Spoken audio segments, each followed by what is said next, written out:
As soon as he came back, the female cultivator surnamed Zhang immediately glanced at his hand. It's a jade reward. The female cultivator was evidently very surprised. Gold, jade, iron, copper, wood. The peach blossom mountain god favors you so much that he gave you a jade reward. Thanks to you, we can taste what the peach flavor is like. She smiled as she spoke. This reaction piqued Li's curiosity. Surely this peach is very special? What kind of miraculous peach makes the Foundation Establishment cultivator so astonished? Chapter 20, Peach Blossom Divine Technique, Chi Fortune Shining Gold. His doubt was soon answered. Suya pointed to the tree beside him. This peach branch has the divine blessing of Peach Blossom Mountain's deity, which can rapidly ripen plants, especially if it's a peach tree. These peach trees can only grow delicious peaches under this divine power. Otherwise, once the blossoms of spring pass, no fruit will come. Though this divine power attaches itself to the peach branch, if you diligently learn to perceive it, it's not impossible to master it, and it will become a divine magic you can use independently. As he spoke, he casually glanced around the surroundings.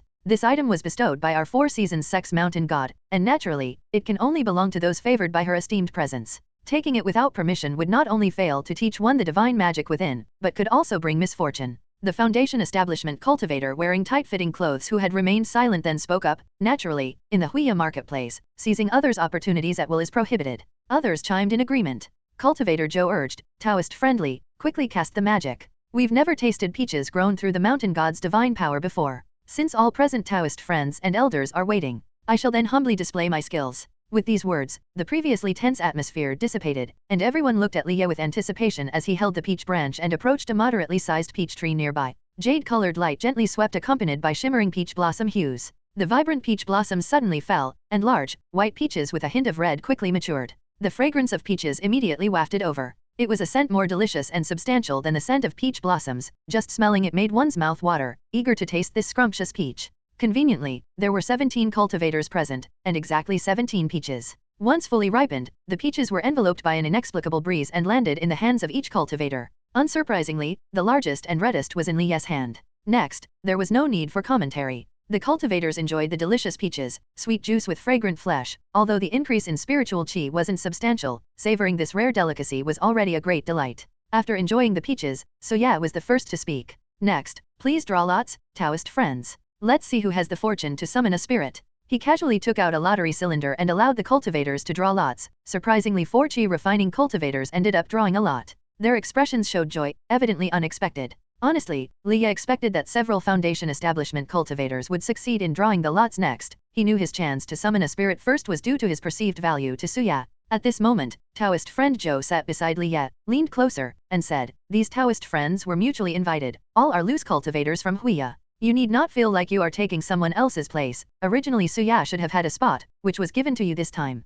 I see. Li nodded, slightly sighing inwardly. Suya considered him important due to the moon liquid pearl produced by the silver moon grass. Evidently the silver moon grass is significant to the Four Seasons sect. It seems I should be cautious going forward. Though in the Huia marketplace no issues arise, who knows what dangers lurk outside from cultivators wanting to rob and kill. But then again, as Ling Jivine mentioned a while back, excessive caution leads to fewer opportunities if one merely hides and cowers. Can they really acquire such resources and opportunities? Reflecting on this, he shook his head. One must strive, but in a manner that's suitable and reasonable. At least he must avoid placing himself in peril he cannot resist. He reached out and took the wine placed on the table, drinking it in one gulp. The wine was cool and sweet, without the burning sensation in the throat and stomach, dispersing the gloom in his mind. He looked towards the distance where those fortunate to get the chance to summon were conducting their summoning. But it was clear their luck wasn't as good as Li's. The best among them only received a copper reward, others were wood reward. Even so, they were extremely pleased. The gains were unexpected, seeking more would be unwise. After the summoning concluded, they began discussing recent strange happenings, inevitably bringing up the ongoing conflict with the demon sect that Four Seasons sect was endeavoring to resolve. That demon sect is truly hateful. A young cultivator said with hatred, they audaciously use mortals to research hell techniques, this time even employing the horrifying hungry ghost technique, ravaging numerous cities. We spirit plant masters can easily cultivate enough food for mortals to eat for years, and yet the demon sect exploits the situation. The cultivator named Zhang sighed, alas, the demon sect is indeed vicious. I've heard Four Seasons upper sect is devising strategies to eradicate the flourishing demon flowers. Will the demon flowers truly have chi fortune shining gold once resentment is resolved? She looked at Suya. His expression remained unchanged, nodding. You should trust our Four Seasons sect's capability. You've probably heard some rumors. Yes, the demon flowers can yield chi fortune shining gold by resolving resentment. The unique spiritual materials are under contract with Celestial Deo signed by our sect using divinity transformation ancestors' power. Whatever you speculate, resolving resentment grants permission to take Chi Fortune Shining Gold freely. Of course, if you wish to trade with our Four Seasons sect, you will find many benefits, notably the superior spiritual artifact amongst them. As he spoke, he paused momentarily, his tone gaining weight. But you must also know, even if we mitigate the effects brought by Demon Sect, we can't undo these atrocities. The root matters more than these woes themselves. Mortals are born into numerous sufferings, only resting when life ends. Demon Sect is indeed despicable, but why did the sufferings emerge in the first place? Several Taoists present hail from esteemed families near Huia. Don't let our Four Seasons Sect's Inspector Envoy find any oppressing mortals. He glanced at the cultivators. Several faces showed alarming expressions. Among them was Taoist friend Zhou sitting beside Liya. Then, the cultivator named Zhang smiled and said, Taoist friend Su, such words might indicate distrust among the Taoists present. We're all from noble families, we'd never oppress mortals. Naturally. Suyai also smiled. In recent times, when the spring wheat harvest comes, please trouble the families of Taoists present to distribute to the mortals under their command. The cultivators naturally nodded in agreement. Liya felt a bit emotional in the crowd. Suya, who seemed unreliable before, turned out to be formidable as expected from a disciple of a great sect. However, was that Chi Fortune Shining Gold? Could it enhance one's fortune? Such fortune-related things should be valuable. Why are they so readily shared?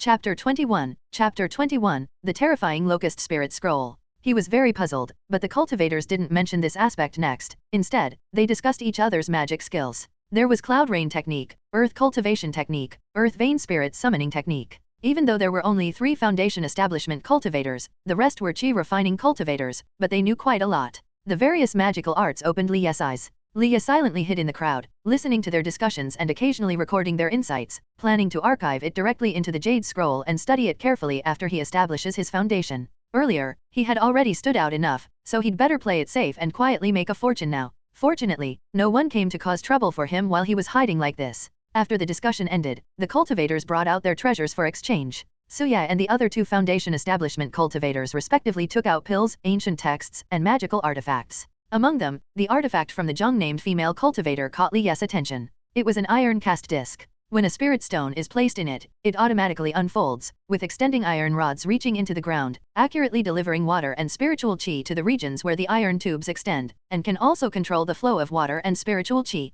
It can extend up to 8 pipes. This item is called the Earth Vein Comprehensive Plate. It's a simplified version of the divine technique Earth Vein Comprehensive Element and can cover an area of about 10 acres. Though its power is not even 1,000th of the original, it's very convenient for growing spirit plants or nourishing spirit beasts. She spoke eloquently. My Zhang family collaborated with the Mo family's seniors, and such a spiritual artifact, if outside, would cost no less than 500 spirit stones, but now it only requires 200 spirit stones. Liya was slightly tempted. This thing looks just like the drip irrigation from before he crossed over. It can supply spiritual chi directly to the roots. Although he has beavers helping, they only know how to water. Plus, the dams and streams dug by the beavers make his yard a bit messy. With this device, it could alleviate a lot. So he immediately spoke up, Senior Zhang, I would like this item. His shout led other hesitant cultivators to give up. Although 200 spirit stones were affordable, spending that just for convenience seemed a bit excessive. All right. The Zhang-named female cultivator accepted his 200 spirit stones, directly handing him the compact disc, and instructed, 1 spirit stone can keep it operating for a week. Remember to replace the spirit stone in time.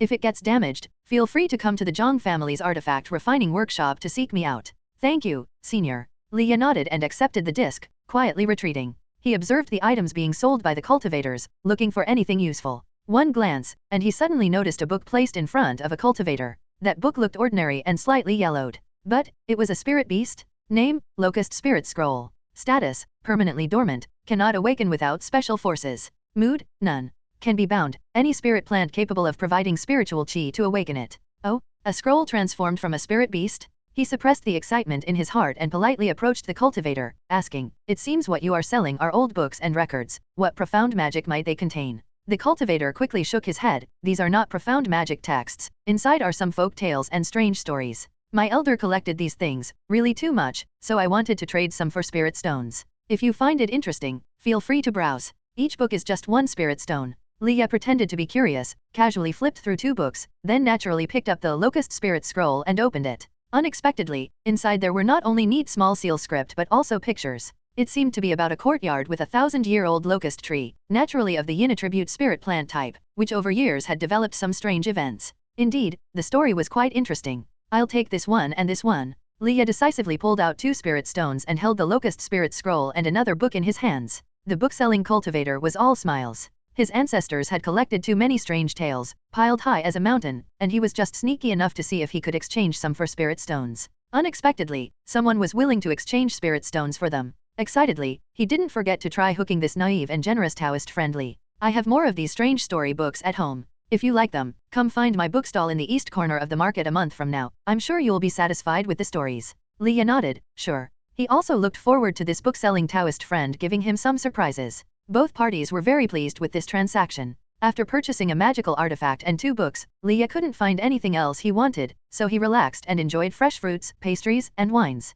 And so, this small peach garden gathering ended in laughter and joy. By this time, it was getting late. Leah politely declined Taoist friend Joe's invitation to travel together and returned to his home in the glow of the sunset. First, he checked his spirit beasts and spirit plants, finding nothing amiss. Then he placed the earth vein comprehensive plate underground, controlling it to insert iron pipes near the roots of spiritual plants like wheat, water gourd, and lotus, and instructed the beavers to pour water at the plate's entrance. The beavers, still as clever as ever, immediately understood his intention, even dismantling some excess dams and returning the materials to reinforce their lair. With fewer dams and waterways, the yard instantly seemed much cleaner. The earth vein comprehensive plate also accurately delivered water to the soil layers of each spiritual plant, making it indeed much more convenient. Not having to work hard by hand is indeed a good feeling. Leah, holding the locust spirit scroll, took a stroll, still coming beside the lotus, feeling its spiritual chi is the most abundant at the moment. Yet just when he tried to use the panel, the lotus quivered, conveying a sense of fear, and even he felt something was amiss. Unable to bind, binding requires 2,000 points of vital essence. This figure made Leah unconsciously swallow. 2,000 points? When he had previously bound the second-tier golden red dragon carp, was it not just 100 points? This directly skyrocketed to 2,000 points. What level of spirit beast was it? No way, could this be a spirit demon? He looked down at this old book in his hands. If not for the panel clearly stating that without special circumstances, it would remain permanently dormant, he would have already thrown it away in fear. Who would have thought it would be so terrifying? Chapter 22, Peach Blossom Immortal Brew Rain, Harvest of Fish Scales. He returned to his room with the locust spirit scroll. With the sunset glow shining on it, he observed the faded characters on the book's surface. It felt just like ordinary paper in his hands. Honestly, whether through scanning with divine sense or caressing with fingers, he couldn't feel that this thing was actually a spirit beast that required 2,000 points to bind. Previously, he had bound first-tier and second-tier ones, only requiring 20 points and 100 points respectively. According to the tiers of spirit beasts and spirit plants issued by the Four Seasons sect, first to third tier correspond to chi refining to foundation establishment, above third tier involves golden core. So it's a golden core then. With this speculation, he indeed felt this thing was rather hot to the touch, but it seemed too valuable to just discard. Focus on cultivation first, and after reaching foundation establishment and entering the Four Seasons sect, look for a divine technique or magical artifact to control it, as a golden core book demon could provide substantial assistance. Deciding this, he placed the locust spirit scroll into a box, setting it aside in the cabinet, separated from the bottle of chi fortune shining gold and the flint fire crystal insect seedlings. Then, he took out the peach branch. The peach branch in his hand remained smooth and warm like jade, even the few peach blossoms on it emitted a spiritual glow of pink mist, with a faint scent of delicate peach blossom fragrance. According to Senior Suya, he gently touched the peach branch to his brow. A wave of cool spiritual chi suddenly surged into his spirit platform. Accompanied by the swaying peach tree's pink mist halo, some mysterious words appearing in his mind, in ancient script, yet extraordinarily understood. Peach Blossom Immortal Brew Rain. This was different from what Leah imagined as a straightforward magic activation. It required certain materials and had connections with previously learned small cloud rain technique, even attached a secret brewing method. Using peach blossom petals, spiritual spring water, morning dew, and cinnabar, concocting peach blossom brew. With a special technique, it would create a cloud rain, enhancing the growth of plants watered by it. Most importantly, the peach branch itself could substitute for peach blossom petals, with nothing better than the peach blossom blessed by the mountain god. Just this peach branch alone was an everlasting source of spirit stones. The rest, he just needed to seek morning dew and cinnabar. No wonder Suya, Yankei Daoyu, said something meaningful when leaving, implying that people would soon come asking for the peach blossom brew. This is indeed a lucrative business. As for morning dew, it can be collected tomorrow morning. But cinnabar. Leah silently pulled out the mechanical box he hadn't used, a creation from the Mo family mechanism workshop, which, once you write your desired item inside, would have mortals deliver it directly to your doorstep. The marketplace mortals make a living by serving these immortals through such small businesses, like little delivery guys. Now, he wrote top-grade cinnabar on the wooden board inside the box, immediately seeing the required spirit stone amount appear. Since he wanted top grade, it was 1 tael of cinnabar per spirit stone. Let's get 10 taels first. After writing his desired quantity, the inscriptions vanished, replaced by the word wait. Leah waited for about the time of a cup of tea. A knock on the door came from outside. That was quick. He went to open the door. Standing outside was a young man in a grey-white robe. He had no trace of spiritual chi, with the words Liu's General Store on the robe. The young man respectfully took out the box he had been protecting. Immortal Senior, here's the 10 tails of cinnabar you requested. Inside the box was cinnabar powder, with a vivid red texture, exuding abundant spiritual chi, undoubtedly top-grade cinnabar. Not bad. Leah handed over 10 spirit stones to the young man. Thank you, Senior, if there's nothing else, I shall take my leave. You may go. The young man hurriedly expressed thanks again, quickly leaving with the spirit stones. Seeing his cautious demeanor, he must have encountered not so pleasant situations before, as cultivators often have an indescribable superiority over mortals. This was a reputable sex marketplace. If it were a demon sex marketplace, mortals would likely face more hardships. He shook his head and returned to make preparations. After half the night memorizing all the knowledge needed for the divine technique, and drawing all the array patterns mentioned in the technique on a large vat, he quietly waited for the next day. The next day, before dawn, Leah yawned and stepped out of his house. The slightly cool air of early spring refreshed him, quickly dispelling his sleepiness. Morning dew. Morning dew naturally referred to the early morning dew. He soon found plenty around the lotus and water gourd. The drops of dew stayed on the bluish-purple petals of the lotus and the leaves of the water gourd, waiting for him to collect them. According to the Peach Blossom Immortal Brew Rain tradition, morning dew serves as an ingredient, to be placed with cinnabar and petals in the vat with drawn array patterns, fully mixed with spiritual spring water, sealed for 49 days before extraction.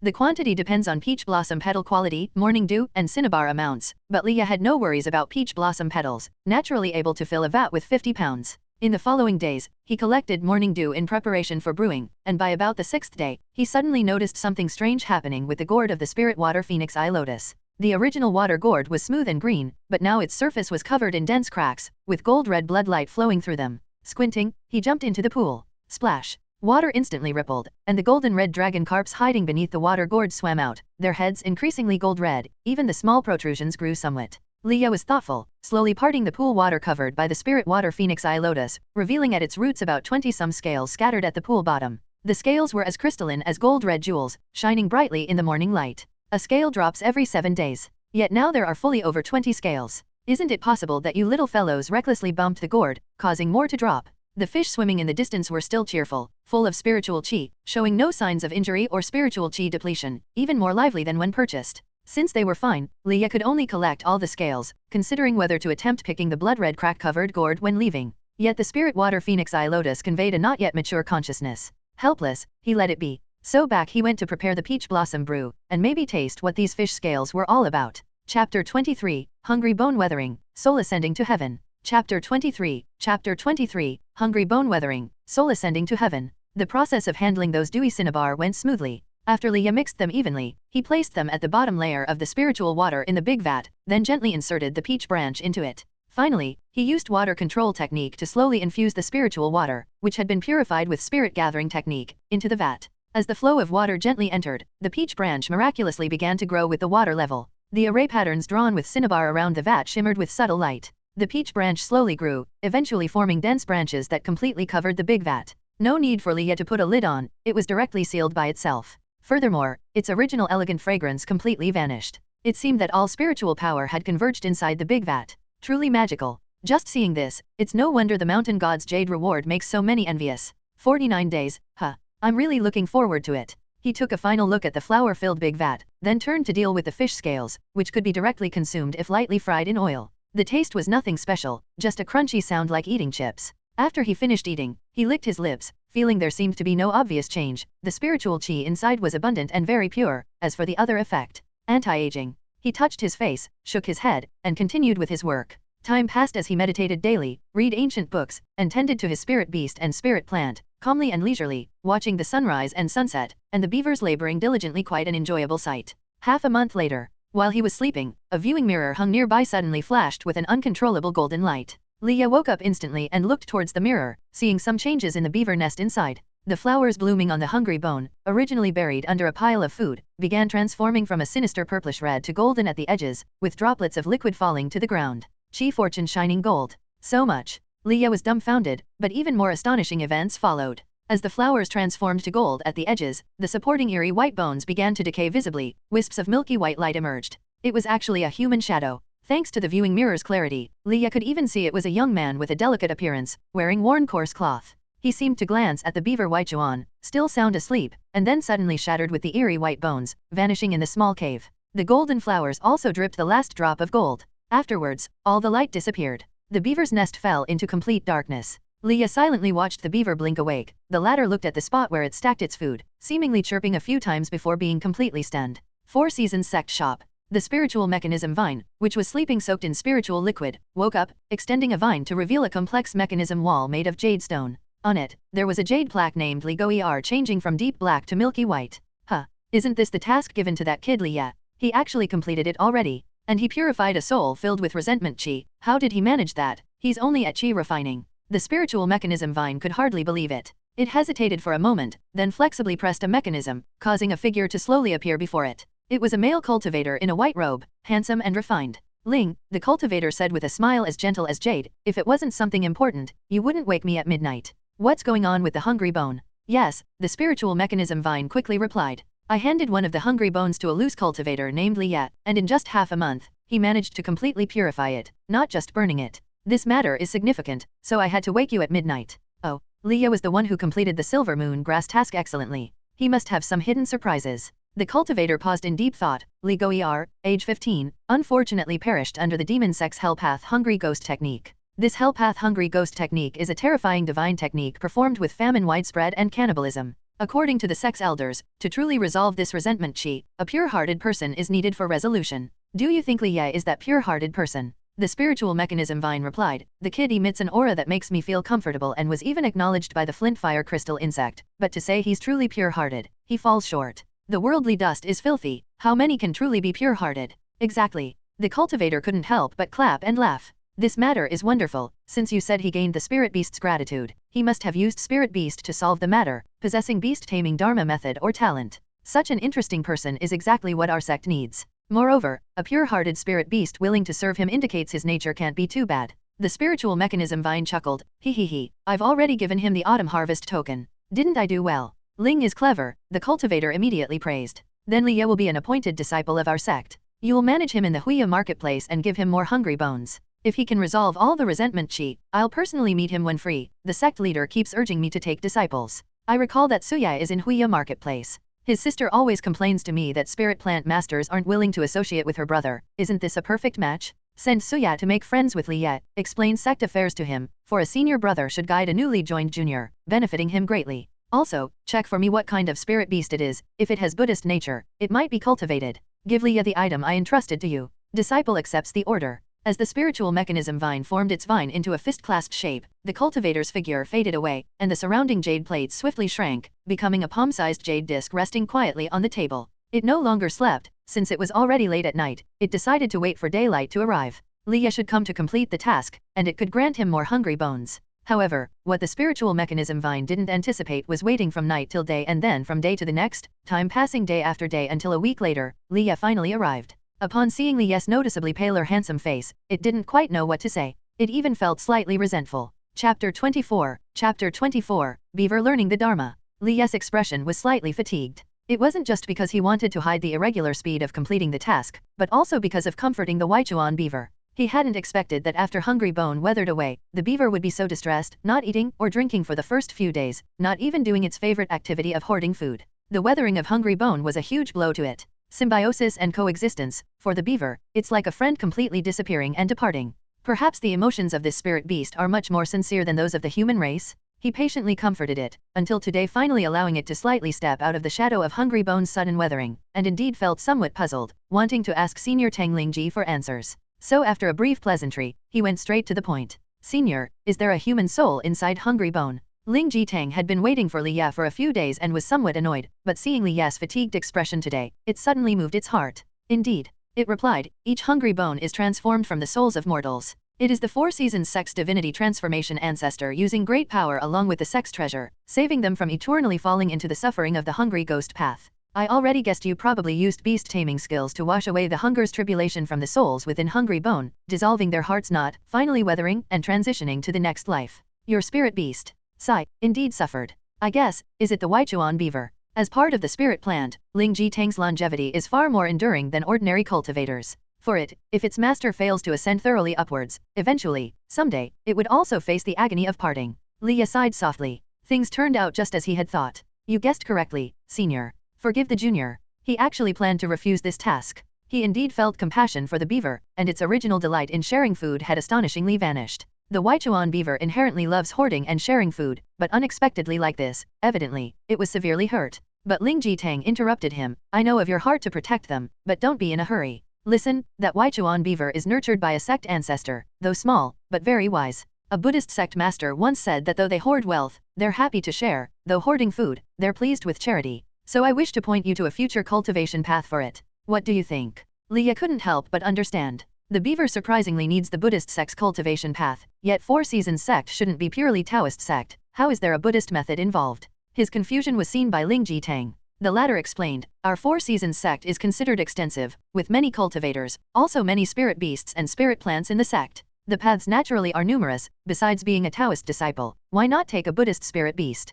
Pause, it's supplemented, mainly because I also don't have suitable sutra of salvation from our Taoist sect, take this first to learn. The junior wants to ask the little creature first. Leah felt this grievance clearly wasn't a solution. If the Buddhist method truly is useful, with attentive nurturing, it could also be a great aid for me. However, he still took out a small half bottle of around 2 units of shining gold. This is the beaver's achievement. But also your achievement. Ling Jitang inspected the small bottle of shining gold, instantly rejoicing. This shining gold's purity was extremely high, although not as much as those of Golden Core junior brothers and sisters, but absolutely excellent below the Golden Core period. I'll first remember this, it's 2 units of shining gold. If you want to exchange spirit stones, I can first give you 2,000 now, although I suggest saving together. Eventually, there will be surprises. There, this item is the Buddhist sect method. Leah curiously took the book to see, written was Heart Lotus Suffering Relief Method. He couldn't help but open it for a look. This Dharma method was extremely simple, essentially a unique mind cultivation method. According to the description, one can cultivate a heart lotus seat, to bear suffering with the lotus seat, purifying the vengeful spirit's anguish with oneself, transcending and ascending to heaven. But the problem was that his beaver's cultivation is just the second tier, at most within the 10th layer of chi refining. Could it genuinely cultivate such complex divine techniques? It really took this seriously, employing such divine techniques for a beaver. He awkwardly asked his doubts. Ling Jitang dismissed, since you can communicate with it this way, you teach it Dharma. This method primarily emphasizes heart's cultivation rather than enhancing mana with the cultivation technique. I teach it Dharma. I am only at chi refining and not yet foundation establishment? Isn't this too difficult for a mere cultivator like me? Even though Li's heart had endless complaints, evidently Ling Jitang assumed he achieved this through a very special beast taming skill. This beast taming Dharma surely can communicate with the spirit beast. He could only nod. The junior will go back and communicate well with it. Yes, take this item and go. If it's willing, use the mechanism box to contact me. I will send more hungry bones to your side. Leah nodded again, took the book Heart Lotus Suffering Relief Method back to his home, found the beaver sitting on the dam, back facing him, gazing towards the sun. Let's give it a try. He carefully walked forward, reached out a hand to the beaver, which paused for a moment, climbed onto his hand, then circled onto his shoulder. Then Leah began persuading it. This guy seemed to drink a lot of purple oil spring rain, perhaps having eaten some shining gold, becoming increasingly intelligent. Leah merely said this divine technique could better help it transcend those friends, and it immediately nodded in agreement, making Leah extremely astonished. You're so smart? Did you understand my meaning? The beaver leisurely brushed his cheek, although frequently swimming in the water, digging mud, and fallen leaves, it wasn't dirty at all, somewhat soft, like a cool glutinous rice ball. Chirp chirp. Its general meaning was, you won't harm me, I'm willing to learn. That consciousness was tender yet vague, indeed meaning this, without the ability of the panel, certainly hard to discern. Turns out this guy wants to learn for me. It's truly somewhat. Leah instantly fell silent, shaking his head after a long time. You chirp twice, meaning something so complex, but being clever is good. I'll read this Dharma with you now. He took out the book, slowly opened it. Lotus flower transcends disaster, heart lotus saves suffering. Although Leah wasn't sure if reading it this way it could comprehend, he tried to understand the wording as much as possible while reading and used the panel to transmit it to the beaver. The latter listened very attentively. The oily, smooth fur seemingly glowed with a hint of golden halo, unclear whether it was its own radiance or the shimmering light of the sunrise. Chapter 25, Chi Refinement Level 8, Jing's Invitation. In the blink of an eye, a few more days passed. After confirming that the beaver had recovered and the panel prompt showed it could share and bind, Leah gradually received a few more hungry bones from the spiritual mechanism vine. As it turned out, although this guy could only bind to one bloom, it cleverly pushed its fellow tribe members forward as well. It would gather with its kin every now and then, gnawing and transporting lotus petals, lotus root chunks, wheat ears, all while chirping. Its companions, although their expressions weren't as vivid and seemed rather dazed, genuinely appeared to be listening attentively. It was as if they were expounding and discussing the Dao, so clever that Leah found it inconceivable, wondering if he wasn't even as smart as a beaver. To avoid being outdone by his own spirit pet, he also began diligently cultivating, patrolling his crops daily to collect his daily portion of spiritual qi. Just like that, he quickly progressed from the 6th layer of qi refining to the 8th layer. And it had only been a month since he absorbed the Peach Blossom spiritual qi at the Peach Blossom gathering, ascending to the 6th layer. Moreover, the pure spiritual qi from the spirit plant and spirit beast made his foundation incredibly solid, with no signs of chaos whatsoever. It was truly miraculous. The only discomfort left was his meridian damage. These injuries are as persistent as a bone-devouring parasite. He let out a deep breath of turbid air. At this moment, he could clearly sense the injuries caused by the demonic deviation and meridian collapse, marked by a small scar coiling within. No matter how he used spiritual power to cultivate and mend, that scar stubbornly remained there. Occasionally, it would give him a pricking pain, and even the spirit pill from Senior Soya couldn't fully cure it. It seemed the only complete remedy lay in entering the Four Seasons sect to purchase a replenishing vein pill. Leah stood and looked at the continuous blue-purple lotuses in the yard, the verdant spirit water phoenix eye lotus beside them, the lush wheat farther off, and the beavers chirping on the dam in the distance.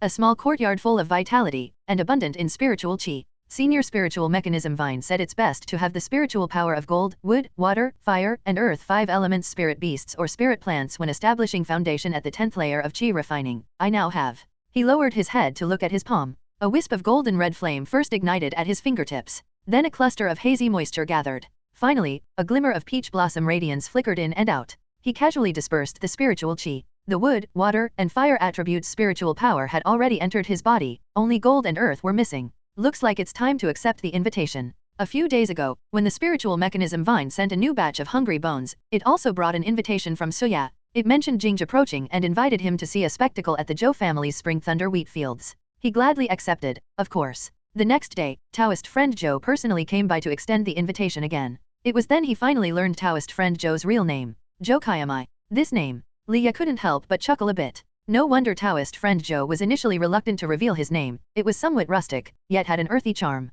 He shook his head, burying the odd thought deep within, and calculated that tomorrow was Jingj. It was just the right time to go for the meeting, and perhaps see if he could purchase gold or earth attribute spirit beasts or spirit plants. The next day, when Leah left, he unexpectedly saw a delicate-featured girl waiting outside the door, dressed simply in cloth garments, not particularly striking but very pleasant to look at. A carriage was parked beside her, pulled by a first-level spirit beast, the power spirit horse. But this girl had no cultivation, she was immortal. The girl quickly approached upon seeing Leah, pulling out a token. Immortal Li, I'm a member of the Zhou family, instructed by cousin Zhou Kayamai to bring Senior Immortal to our Zhou home. Leah glanced at the token, verifying it was indeed Zhou Kayamai's, and nodded casually, then let's go. He boarded the carriage directly, and then the girl deftly fed the spirit horse a bunch of tender leaves before skillfully driving the carriage onward. The carriage interior was clean and tidy, without any strange sachets, just purely clean, which made Leah feel very comfortable. He remembered that in his previous life, there were always strange scents in vehicles that made him very uncomfortable, and now with a more sensitive smell, unpleasant scents would be even worse.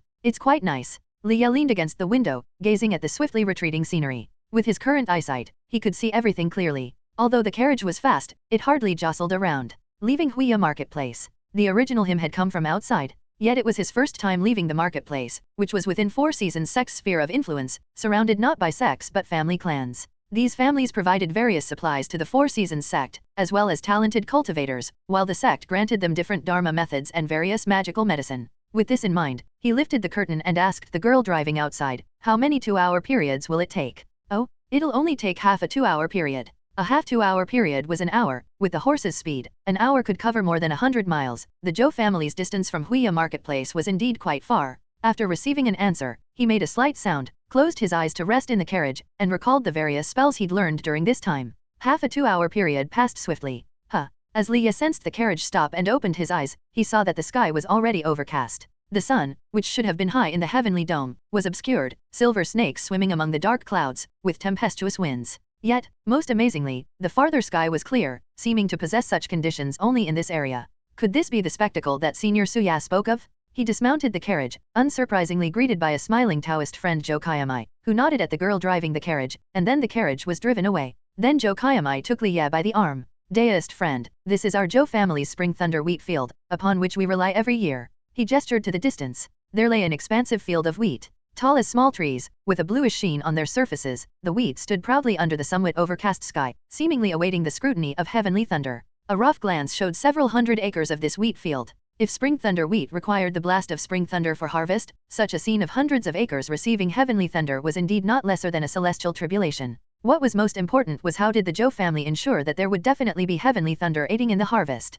Leah followed Zhou Kaiyamai with curiosity to a pavilion outside. There were many such octagonal pavilions near the wheat fields, each with a varying number of cultivators sitting inside. But within this pavilion sat only Suya. Suya was quite surprised to see Leah coming over. Already at the qi refining 8th layer? Although it's normal for progress through the qi refining stage to be rapid. But this is outside the sect, without the benefits of some spirit beasts and spirit plant seniors, and without cave mansions tailored to one's spiritual qi attributes. To make such rapid progress outside, it seems this Taoist friendly must have consumed plenty of good things. Guessing that now they have to address each other as fellow cultivators, it won't be long before they have to call him senior brother. He stood up with a smile. It's rare to see Taoist friendly come out. It seems the Jingzhi wheat harvest by the Zhou family is indeed appealing, wouldn't you agree, Taoist friend Kaiyamai? Zhou Kaiyamai could barely keep a straight face, acknowledging his helplessness with the name. But he didn't mind his name, promptly replying, this name keeps me well fed. Being well fed and warm, isn't this name great? Suya's expression changed momentarily and he suddenly cupped his fists. I was indeed presumptuous, Taoist friend Zhou, please don't take offense.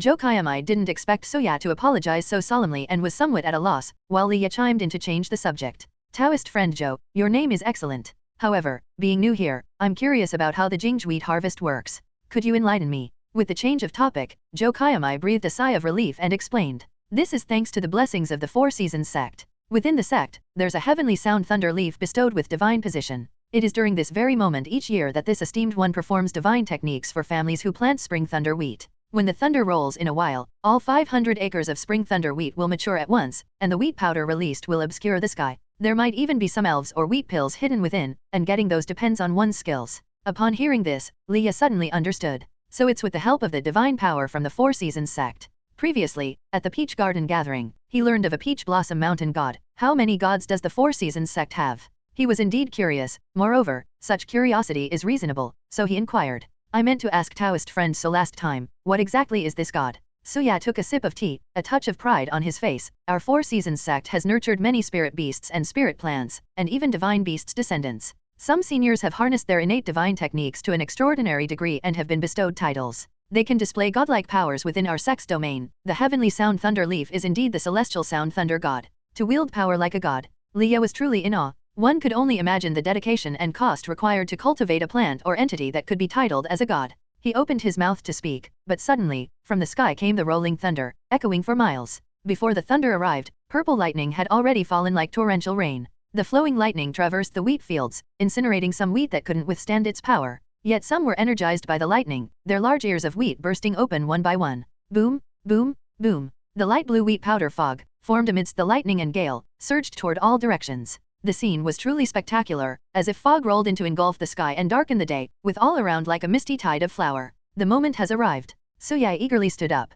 Taoist friendly, bring forth any spirit gathering techniques or anything to draw spirituality you have. The Zhou family allows spirit power dispersion for only half a quarter hour. We'll divide the harvest later, let's gather enough first. As he spoke, he had already taken out a small bronze cauldron held in his palm, from which wisps of fragrant smoke wafted, soon attracting plenty of flour. To attract even flour like this, did it also gain some spirituality? Wait, just half a quarter hour? That's only about 7 minutes? Leah squinted, attempting to see the surging flower tide, but the complex spiritual qi and lingering lightning power made it impossible to see clearly. He stretched out his hand. First, he employed the spirit gathering technique modified by the spirit water phoenix eye lotus. He initially intended to experiment, but unexpectedly, within a few breaths after performing it, a tide of flour and several blue wheat pills flew toward him. The speed was so fast that if Zhou Kaiyamai hadn't helped, he might have been submerged in the flour tide, covered head to toe. Taoist friend, be careful. Zhou Kaiyamai held a storage pouch in the back. I never expected you could attract so much spiritual grain powder and wheat pills all at once. Does it mean? His words were interrupted as a greenish orb with a hint of blue light suddenly flew over from nearby, landing gently on Leah's shoulder, quietly staying there. The scene left both Suya and Zhou Kaiyamai dumbfounded. Leah himself was a bit dumbfounded too. He silently gazed toward his shoulder. There, quietly staying, was an old yellow ox, identical to a real one, just miniaturized numerous times. Name, Wheat Spirit Ox. Mood, joyful, happy, finally free. Status, excellent.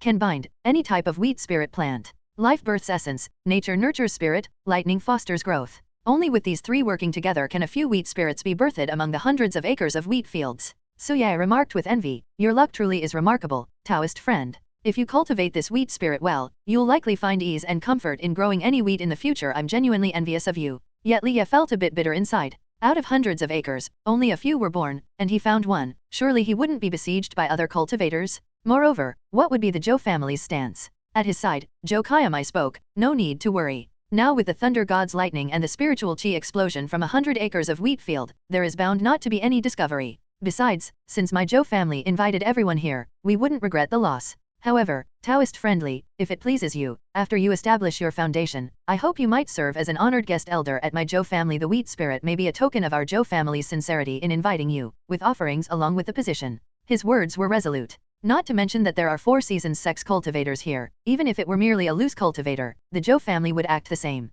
Whoever is fortunate enough to obtain a wheat spirit surely possesses chi fortune or unique divine techniques. To offend such a cultivator for a wheat spirit would indeed be a losing proposition. If one is to gift, then gift openly, allowing the recipient to feel grateful and forge a bond who knows when it might come in handy. This was the teaching of the Zhou family's matriarch. This approach indeed forged many good connections. Chapter 27, Zhou Family Banquet, Golden Horned Ant. Taoist friend Zhou is quite right. This has always been a tradition of the Zhou family. They also have disciples cultivating within the sect, and in the future, when you meet them, you should address them as senior sister or brother. There's nothing to worry about. Suya's words dispelled Li Ye's final concerns. He realized that he had indeed judged others with a suspicious mind. After all, it was because he was not particularly familiar, nor did he have the backing of an overlord-level sect. In the future, he should indeed consider changing his perspective depending on the circumstances. He nodded to Zhou Kaiyamai, then I shall graciously accept. If you ever need this little guy's help in the future, Taoist friend Zhou can find me. This is, after all, the place of its birth. No need to be formal, Zhou Kaiyamai said with a smile full of goodwill.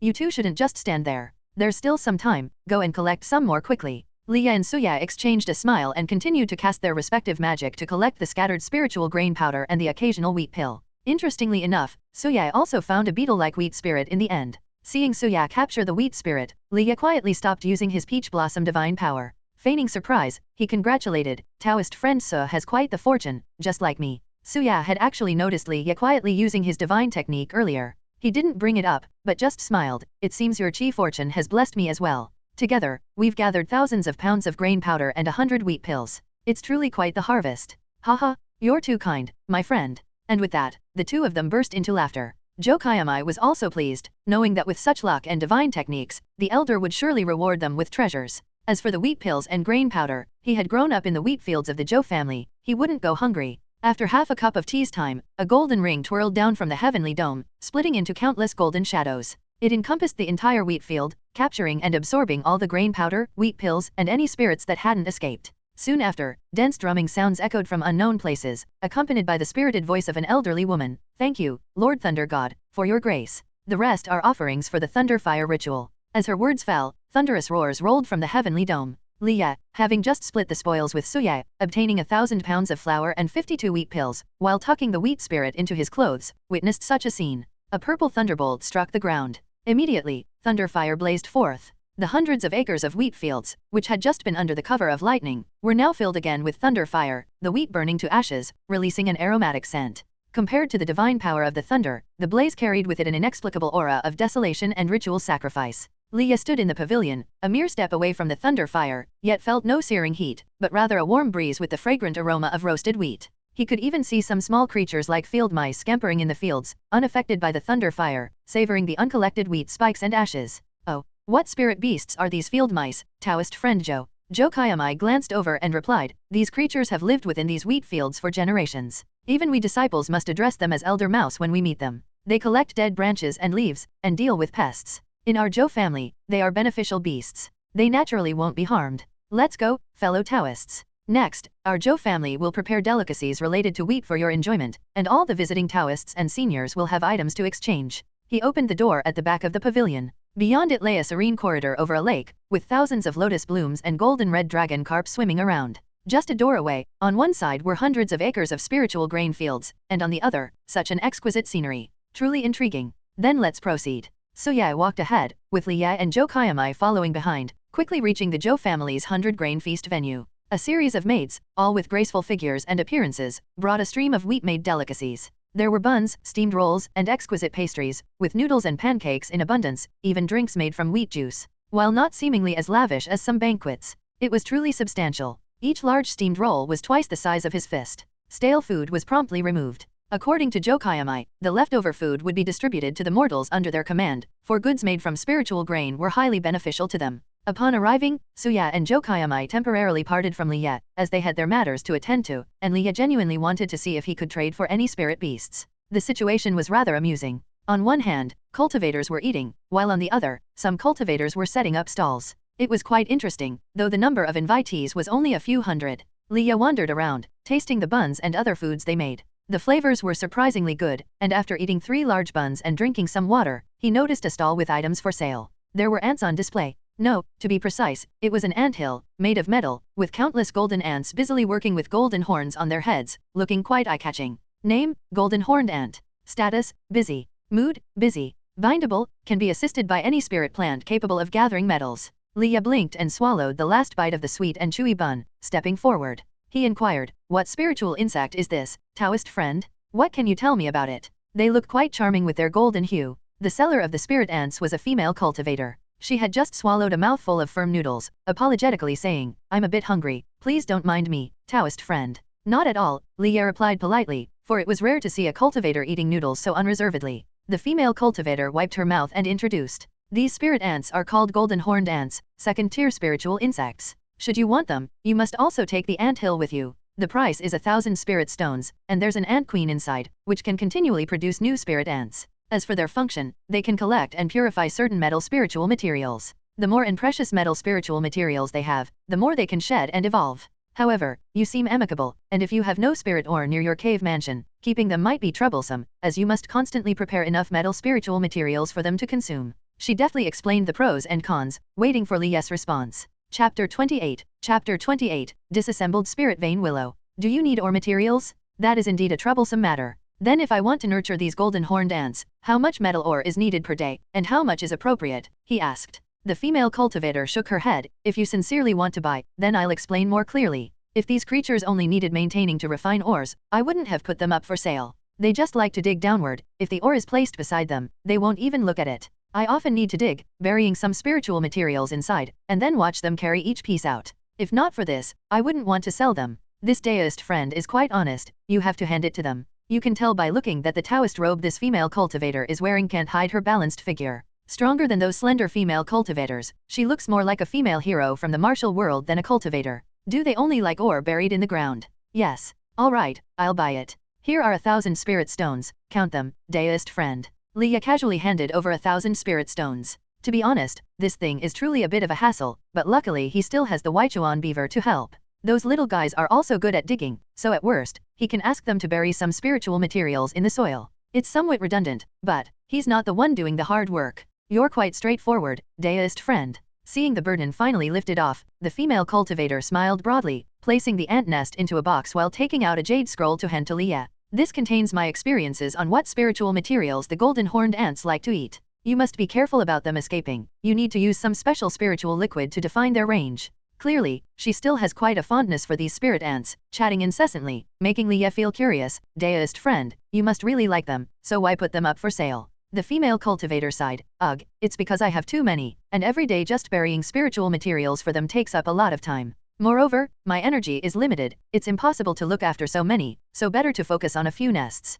I see. Then I wish you good luck, Taoist friend. Liya picked up the box with the spirit ants to bid farewell, putting it into his storage pouch, then took out the jade scroll to read with divine sense in a corner. The content was quite detailed, at least listing several ores that golden horned ants like, such as mud iron ore and sharp gold ore, described as first-tier ores. The ant nest has only 200 worker ants, 100 male ants, 1 ant queen, and 50 soldier ants. They need to eat about 3 jin of ore daily. Seeing this number, Liya fell silent. If binding all of these requires spending tens of thousands of vital essence, wouldn't it be too much trouble? It seems these numerous spiritual insects are not suitable for him. Without a doubt, to maximize the power of the golden finger, he can only take a qualitative approach. If he greedily wants to bind many, it might consume an unimaginable amount of energy and vital essence. His experience with raising the Weichuan beaver made him realize that taking care of spirit beasts isn't simple, requiring much heart power. It's no wonder in mythical stories, there are only a few famous spirit plants beside the immortal. Even immortals cannot handle too much. Since I've already bought it, let's see if I can also buy some ore around here.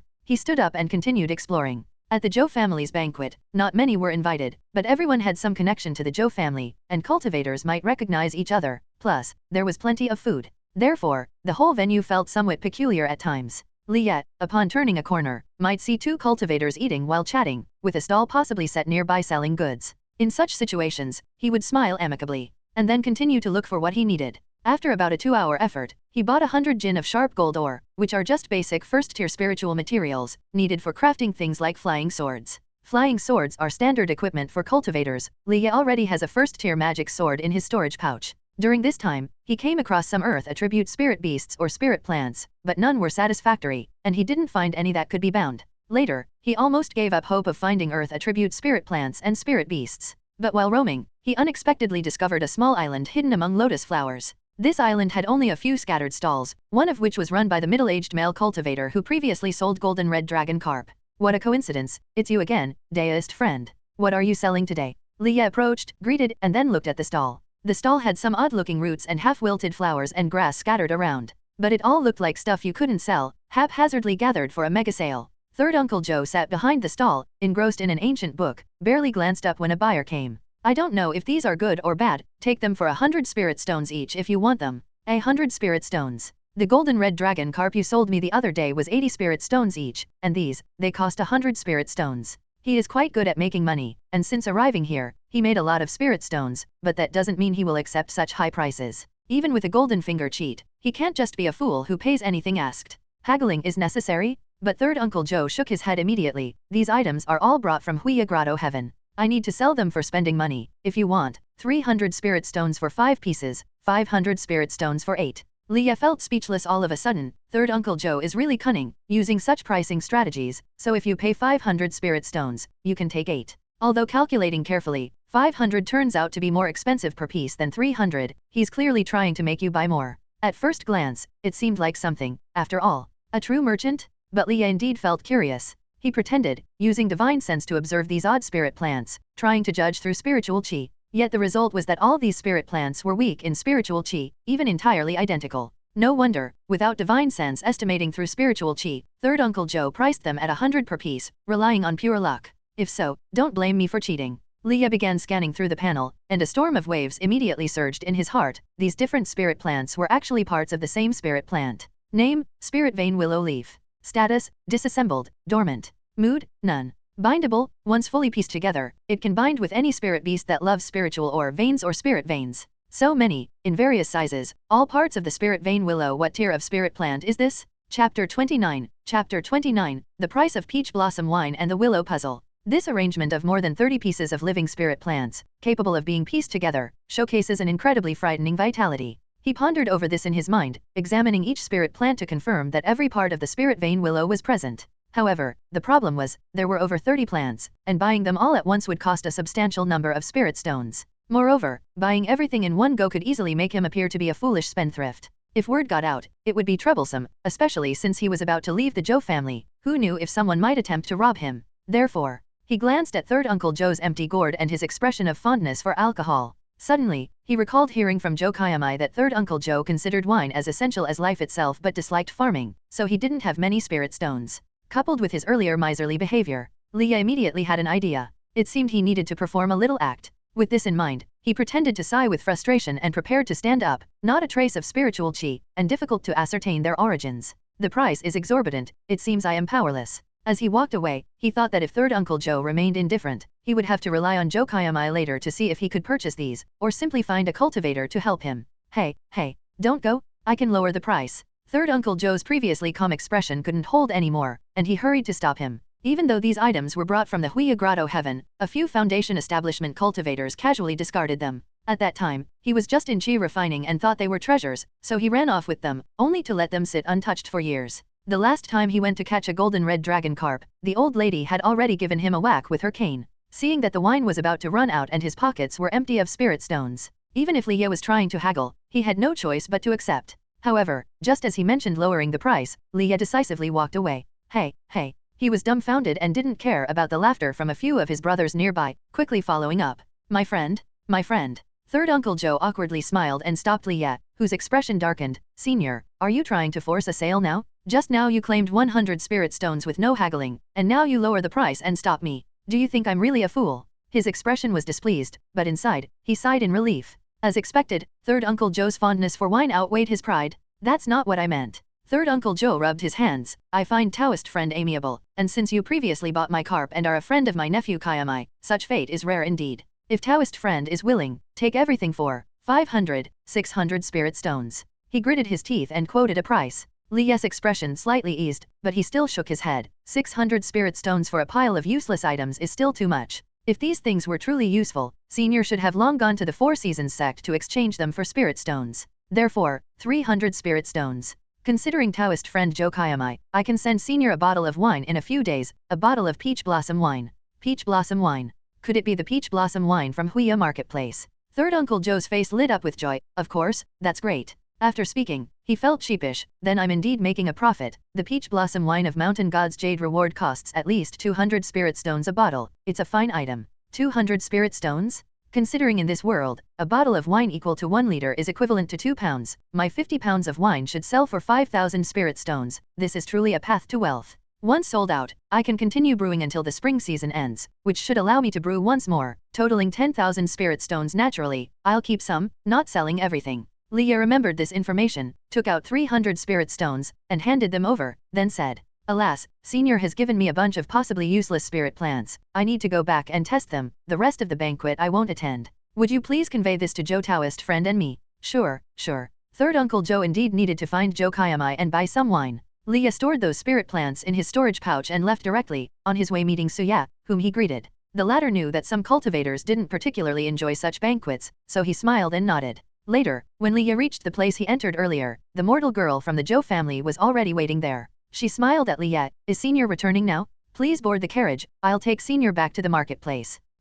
Leah got onto the carriage. Today's harvest was not insignificant. 1,000 pounds of spiritual grain powder, over 50 wheat pills, and 1 wheat spirit, gold horned ant, and spirit vein willow all needed careful organization once back. The journey was uneventful. No incidents of robbery, demons, or monsters. He peacefully entered the marketplace and arrived at the gate of his own courtyard. Your driving skills are decent. I'll put in a good word with Joe Dou for you. Senior's great kindness, I'm eternally grateful. He casually remarked to the driving girl, who felt immensely thankful. This task was something she pleaded for. Even a few good words would make life easier for her and her family. Yes, go ahead. Upon returning home, Leah first checked his spirit beast and spirit plants, finding no changes since they'd only been gone a few hours. Then he released the wheat spirit that was in his pocket the whole time. The little creature, apparently quite stifled, floated straight to where Leah's wheat was planted, finding any stalk to plop down and nap. Coincidentally, it landed right on the cold ice wheat. Since it turned out this way, Leah directly bonded the wheat spirit with the cold ice wheat, spending 100 vital essence, seemingly calculated on a second-tier basis. Over more than a month, Leah had been indulging in much food containing spiritual chi, accumulating 830 points of vital essence. This was already his limit. Eating more would be unbearable. Not just due to appetite, but also because so much spiritual chi accumulated in his body, it wouldn't suffice without refinement. He now truly felt what it was like to overflow with spiritual chi. Should I use these spiritual materials to have an alchemist refine some spirit pills to replenish vitality? Spirit pills should provide more vital essence and be easier to digest, otherwise, a lot of spiritual chi would be wasted, which is a pity. An alchemist? Leah shook his head and took out a substantial pile of sharp gold ore weighing 100 pounds. These ores were encrusted with stony impurities, but according to the jade scroll provided by the female cultivator, the golden horned ants adored the process of decomposing and carrying. So he asked the beavers to bury these ores in the shallow underground without touching the array area of the marketplace. Then released the golden horned ant's nest, letting them roam freely. After completing all this, he finally had time to handle the mysterious spirit vein willow properly. It always feels dirty. Sigh, did Third Uncle Joe not think of washing these items first, or does he think leaving them dirty and shabby makes them seem more like treasures? He muttered complaints while quickly cleaning these various sized pieces, pondering how to assemble them, but it seemed, there really was no way to piece them together. In front of him, these truly appeared to be standalone spirit plants. 3 resembled tree branches, 2 were densely packed rootstocks, and there were a bunch of scattered branches and leaves. Honestly, if it weren't for the panel indicating these were part of the spirit vein willow, anyone would think they were separate spirit plants. He looked at this heap, trapped in a quandary. Chapter 30, The Spring Chill and Awakening. This is when the lack of knowledge becomes evident. Even though Leah knew this was a spirit vein willow, he had no idea what it originally looked like or how to piece it together. He wondered if he should buy a book that records various spirit beasts and spirit plants to have a look. But such books generally cost a lot, so he calculated his current number of spirit stones. Last time I sold moon liquid pearls, I earned a total of 4,000 spirit stones. In these days, I've spent over 3,600 spirit stones, bit by bit. These spirit stones really aren't enough. Calculating this, Leah suddenly felt that he should be more frugal. At least until the spirit plants he's cultivating can be turned into profit, he must be more frugal. Moreover, he already had quite enough on his hands, and in the short term, he probably didn't need to add more spirit plants or spirit beasts. Weichuan beaver, lotus flowers, golden red dragon carp, spirit water phoenix eye lotus, golden horned ant, spring wheat. Those spirit plants and beasts did provide him with a good amount of spiritual chi and food, but just consuming it himself was clearly not viable. He needed to find a way to realize some gains from them. For example, could the flint fire be rented out to an alchemist? Or the scales of the golden red dragon carp, the gourds of the spirit water phoenix eye lotus, the materials from the lotus flowers? All of these had been carefully cultivated by him, so they should at least be exchangeable for some spirit stones. And those golden horned ants, he still needed to gradually figure out how to bind them. Not only to make them obey his commands for ore refinement, but also to fill the golden deficiency in the 5 elements. Although the number of spirit stones exchanged might not be much, a steady accumulation can also become a significant reward. After thinking this over for a while, Leah looked down at a pile of spirit vein willow, feeling a headache coming on again. Do I need to test on a spirit vein? Oh well, tomorrow I'll ask Senior Tang of the spiritual mechanism vine, and bring everything along for an appraisal. He filled a basin with spiritual water, submerged all the spirit vein willows inside to maintain their vitality, and added a few drops of purple oil spring rain before putting it aside. He still had to put the flour he got today into the jar, and run the daily all heavens circulation. There was still much to do. Those issues he couldn't handle now could only be put aside. The next day, Leah was originally sleeping, but suddenly felt something furry and soft climb onto his face. The soft fur and the sound of chirp chirp instantly woke him up. What are you doing? He opened his eyes to see Weichuan beaver, who was anxiously pointing outside and chirping at him. A bad foreboding surged up in his heart. Leah took a deep breath and looked outside. He saw the wind sweeping the dust and fallen leaves in the yard. The sky was overcast, and white snowflakes were gently falling. It was as if he had slept through to winter. Not good.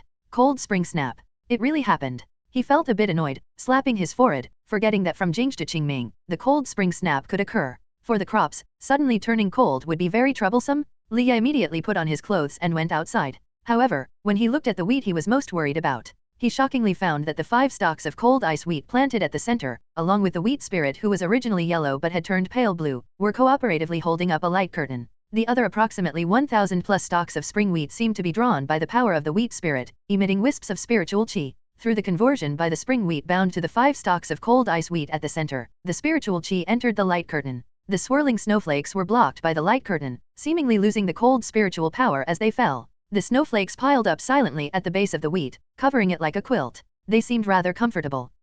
Leah's initial anxiety dissipated somewhat. What he was most concerned about were these wheat. The cold spring snap had a significant impact on them, and if the wheat had issues, his tasks would be problematic. But now, it seemed there was no issue at all. The connection among the wheat spirit, cold ice wheat, and those few stalks of spring wheat formed a perfect closed loop, blocking the cold brought by the spring snap, truly an unexpected advantage. He breathed a sigh of relief and looked at the other spirit plants and beasts. The lotus flowers in the creek seemed a bit withered, but at least they were still alive, with emotions turning to shivering, and status turning to invaded by cold. Faced with this situation, Leah could only lay a few pieces of fire spirit stone in the creek. As long as its roots weren't completely destroyed, it would survive. The spirit water wind eye lotus was in a good condition too. When he checked on the golden red dragon carp, he found these fish had already burrowed their heads into the soil at the bottom of the pond, hiding among the dense branches and leaves of the spirit water phoenix eye lotus. You are quite clever. The beaver on his shoulder retreated into its warm nest after alerting him, and if it weren't worried about its master, it wouldn't have come out. As for the most unfortunate, it was the just arrived golden horned ants.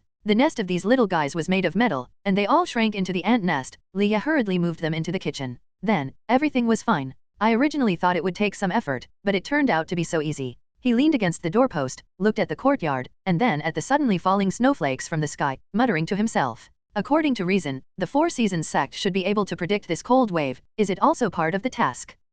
Leah suddenly felt something. A tinge of delight appeared on his face, and he quickly went to the place where the array was placed, leaning down to look. Silvery white snowballs piled inside the array, slowly melting, and spread the moonlight gathered by the light technique, ensuring the silver moon grass in hibernation was still alive. Below were clusters of slightly withered silver grass, and flint fire crystal insects buried in the soil layer but already awake. Is this right? Leah's first thought was that this cold spring snap wasn't the real winter. Would these little ones waking up like this affect the future? But seeing their energetic appearance, Leah breathed a sigh of relief, immediately bringing out the powder of crushed fire spirit stones, placing it in front of the flint fire crystal insects. The flint fire crystal insects, after hibernating for a while, immediately indulged themselves. The silver moon grass also began to revive gradually, visibly absorbing the congealed moonlight from the ice balls formed by the moonlight around them, and even began to coagulate moon liquid pearls. Li Ye's face instantly lit up with joy. He originally thought the snow would bring some trouble, but it turned out to be a good thing. Despite it not being winter, it could even let the silver moon grass and flint fire crystal insects revive.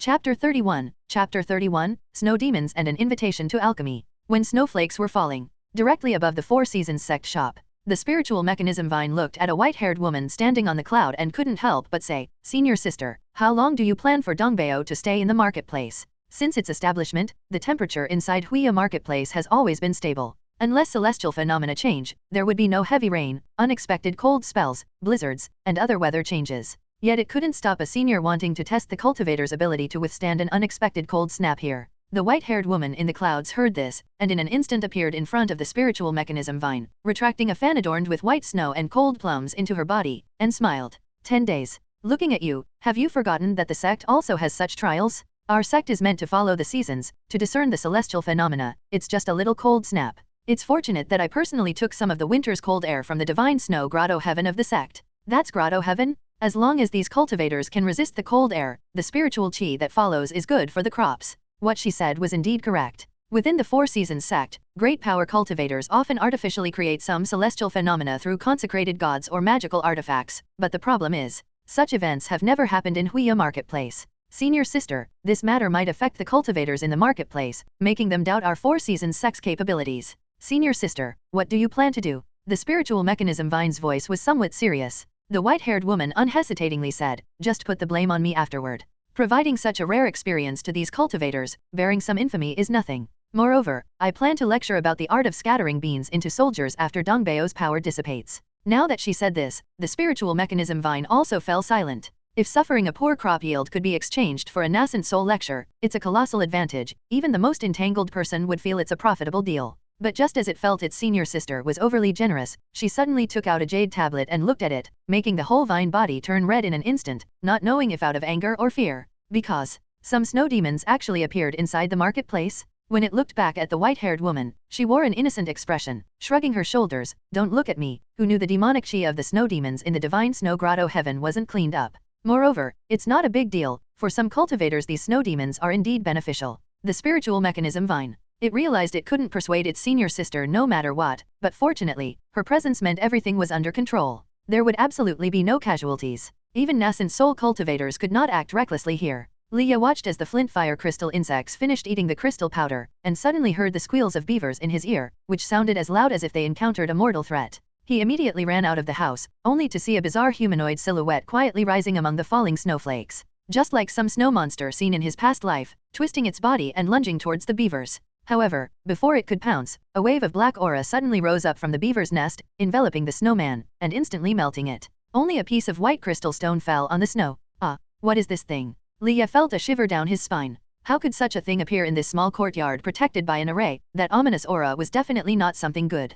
Chur. Perhaps seeing the black aura devour a snow demon, the bravest beaver suddenly grew bolder, and it suddenly sat cross-legged on the nest. With its small paws clasped together, it mumbled some words. Chur. Soon after, a colorful halo rose beside it. The halo was harmonious, and even vaguely formed a colorful light lotus. Once the light lotus formed, it spread a ripple instantly sweeping through the courtyard's snow. 3 or 4 bizarre snow demons emerged from the snow piles one after another. The result, of course, was quickly resolved by the black aura. Aren't you all a bit too powerful? Leah's fingertips had long been ignited with the golden red flint fire, but he didn't expect that he wouldn't need to take action at all. He shook his head, walked to the white crystal that had fallen on the ground, wrapped it in spiritual chi, held it up to his eye, and examined it carefully. This was a triangular crystal stone, with some peculiar aura seemingly trapped inside. What exactly is happening today? First a cold snap and now these monsters. Leah found it very strange, having investigated Huia marketplace before coming, assured that nothing unusual would happen here, so he decided to settle here for a stable life. He didn't like these sudden events. Even though he gained some crystal stones from killing the bizarre snowman, he would definitely not leave his home at this time. So he chose to wait for a night. During this period, he killed dozens more snowmen, obtaining over a dozen crystal stones. At the same time, he listened to the sounds outside, discovering that there indeed seemed to be cultivators running about. They seemed rather excited. Things like "Don't let that snow demon escape. This is a spirit crystal nurtured by demonic chi. There is pure white marrow fluid inside." He heard everything, remaining silent. As it finally turned to day, he finally took his magical artifact and, without a word, walked out of the house. Luckily with the help of the beavers and the hungry bone, otherwise, he truly wouldn't have been able to leave like this. Though it was now daytime, snowflakes continued to fall endlessly, and on the road, he occasionally saw cultivators in pairs, seemingly searching and hunting for something. He ignored all, burying his head and rushing on. The cultivators did not meaningfully try to stop him, and Leah arrived smoothly at the marketplace, entered the shop, but didn't find spiritual mechanism vine. Instead, he saw Soya, Taoist friend Su. Leah went up to greet. The latter saw him and was not surprised, just pulled him to a secluded spot before saying, "This cold snap is the work of a senior uncle from our section.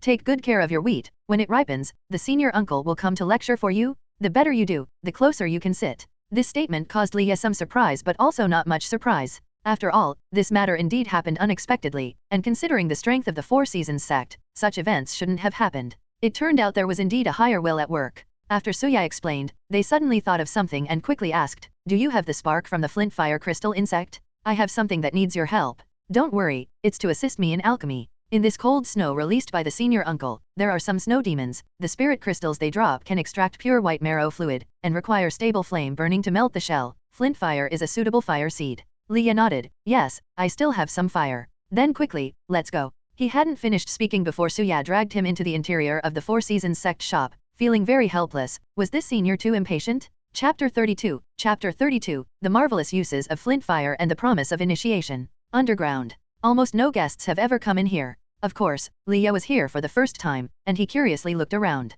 He found that there were light sources similar to sunlight, and it was extremely spacious, as if walking on a sunny street. Completely devoid of the gloom that an underground space should have. "This is the Four Seasons Tower." Suya walked in front and introduced, "All of our Four Seasons sex formal marketplaces will have a Four Seasons Tower built in cooperation with the Mo family. Inside, great power cultivators have inscribed array formations related to space. The Four Seasons Tower is not only spacious inside but can also use arrays to exchange resources within the sect or with other marketplaces. Otherwise, the journey is long, and those delicate spirit beasts and spirit plants might wilt and become lifeless on the way." "I see." Leah was enlightened. "This really broadens my knowledge." "That's more like it." Previously, whenever he thought of those cultivators building some secret chambers and mechanisms underground, he always felt it was weird, a bit sneaky. This is the right way. The terrain is wide, the sunshine is bright, with the cultivators' extraordinary magic and divine techniques, it surely isn't difficult to achieve. In the future, when you join the Four Seasons sect, you'll know these things too. As he said this, they were already in front of a door engraved with Suya, placing his palm on it and giving it a gentle push.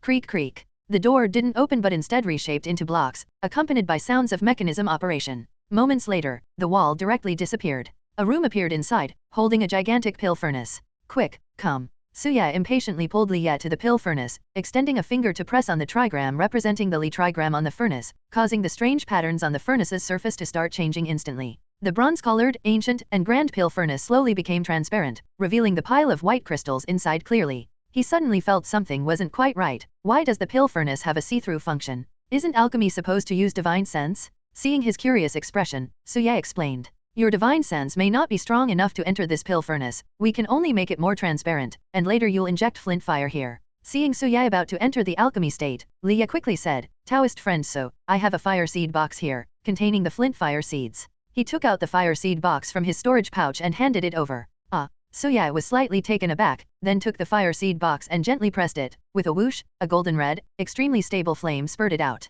"Is this really flint fire seeds?" Suya was speechless. Although flint fire crystal insects have a certain probability of producing fire seeds, it's extremely rare, yet Leah has 5 fire seeds, truly a miracle. "Taoist friend truly has great skills, let me test the power of this fire seed." He smiled and placed the fire seed box under the pill furnace, then operated a mechanism on the furnace. Creak. The fire seed box was immediately enveloped by the pill furnace, and with the supply of spiritual power, the 5 flames merged into a brilliant golden red flame. The flame was burning the pile of spirit crystals. Theoretically, such a powerful flame should burn them quickly. But in reality, even though the flames enveloped the spirit crystals, they melted extremely slowly. During the melting, one could visually observe gray-black fog being scorched, transforming into drops of white liquid, slowly flowing down the furnace wall and finally entering a small cup beside it. "Look." Suya picked up the little cup containing white liquid and passed it to Leah. "This is the pure white marrow fluid obtained after refining the snow demon's demonic chi and spirit crystals." Inside the bronze cup was a blob of pure white liquid. It emitted a peculiar aroma, extremely refreshing and awakening upon inhalation.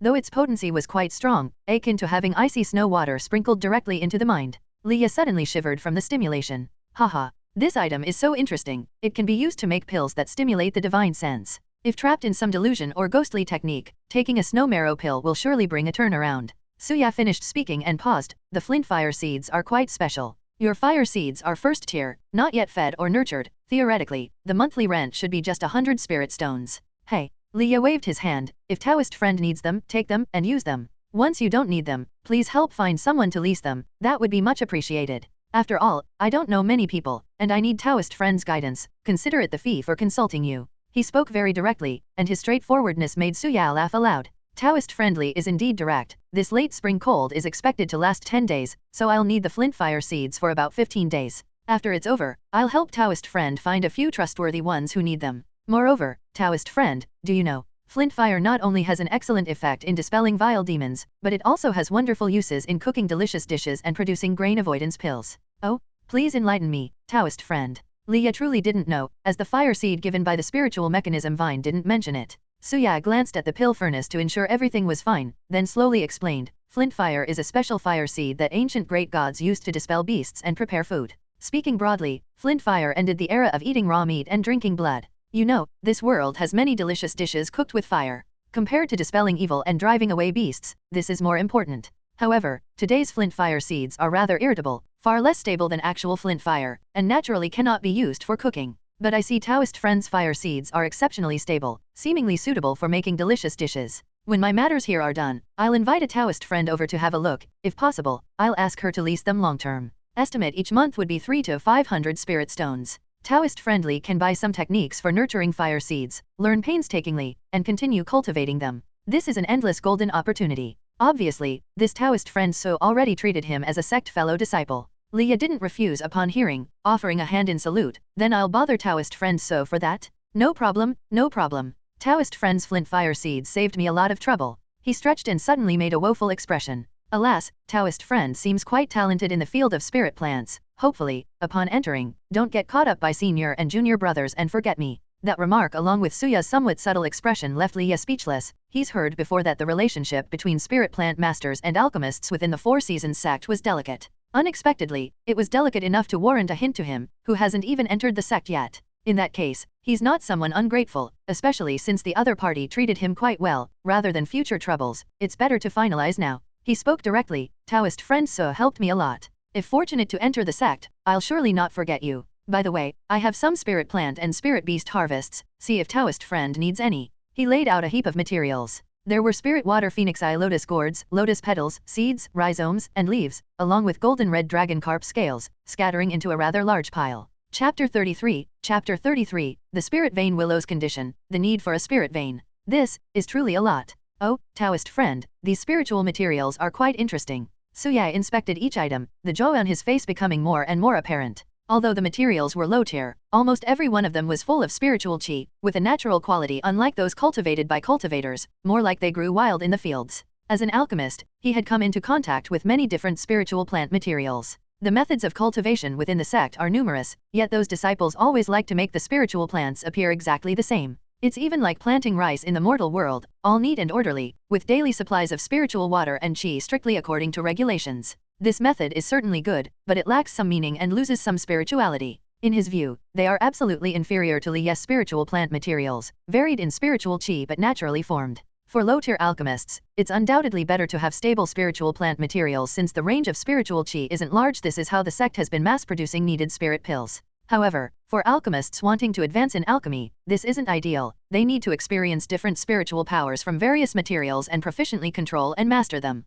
After all, the further one progresses in cultivation, the rarer the spiritual materials collected become, even unique, and without adaptability, one cannot succeed. The spiritual materials before him made him instantly want to concoct pills. He immediately began to classify them. These scales from the golden red dragon carp can be ground into powder and used as a beauty-enhancing pill material. Process all the lotus materials to concoct several lotus pills. Oh, and this spiritual water phoenix eye lotus gourd, which has merged with the blood of the golden red dragon carp, it has abundant spiritual qi, so it can be used to concoct pills to nourish qi and blood. Suya quickly planned out how to handle these materials, his eyes shining brightly. Does Taoist friend wish to sell all these spiritual materials to me directly, or wait for me to concoct pills and share in the profit? If sharing, there's a risk of concoction failure. If selling directly, these spiritual materials, I'll offer Taoist friend 400 spirit stones. This price was truly generous. It's worth noting, how many spirit stones did Leah originally spend to buy these spiritual plants? Now selling just the produced materials, with continuous future yields, the longer he cultivates them, the more their quality and spiritual chi will increase, becoming even more expensive.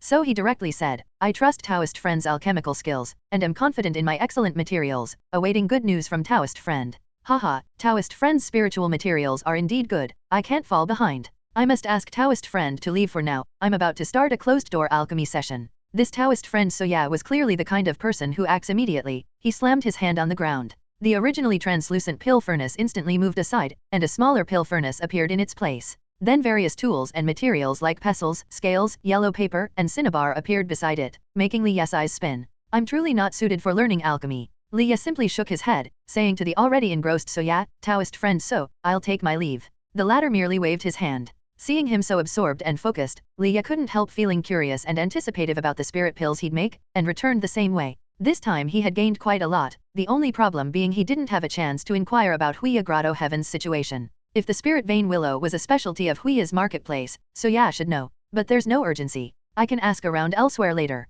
Huya Grotto Heaven should be quite famous. When he emerged from the underground, the shop was already crowded with cultivators, bustling and completely devoid of the usual quiet atmosphere. Shopkeeper, do you have spiritual liquid that enhances vitality? An anti-cold array would work too. Magical artifact? I need something to resist the wind and snow. Many cultivators sought to buy something to enhance the vitality of their spiritual plants, resisting the harsh cold and snow with spiritual liquid or a magical artifact. Surely this sudden turn of spring's chill had caused many cultivators' plants to suffer. He felt fortunate his golden finger was helpful, preventing him from becoming like a headless fly seeking a solution. Leah blended into the crowd and quietly left, then headed to the market outside, finding a small shop specialized in selling information. He asked the female cultivator attending to him, I'd like to know about the spiritual plants in Huya Grotto Heaven. The female cultivator looked ordinary, speaking briskly, we have detailed, regular, and simple information, which would Taoist friend like. They're priced at 1,000, 500, and 100 spirit stones respectively. Detailed ones come with an album and detailed information we collect, regular ones have just detailed information, and simple ones are just basic messages.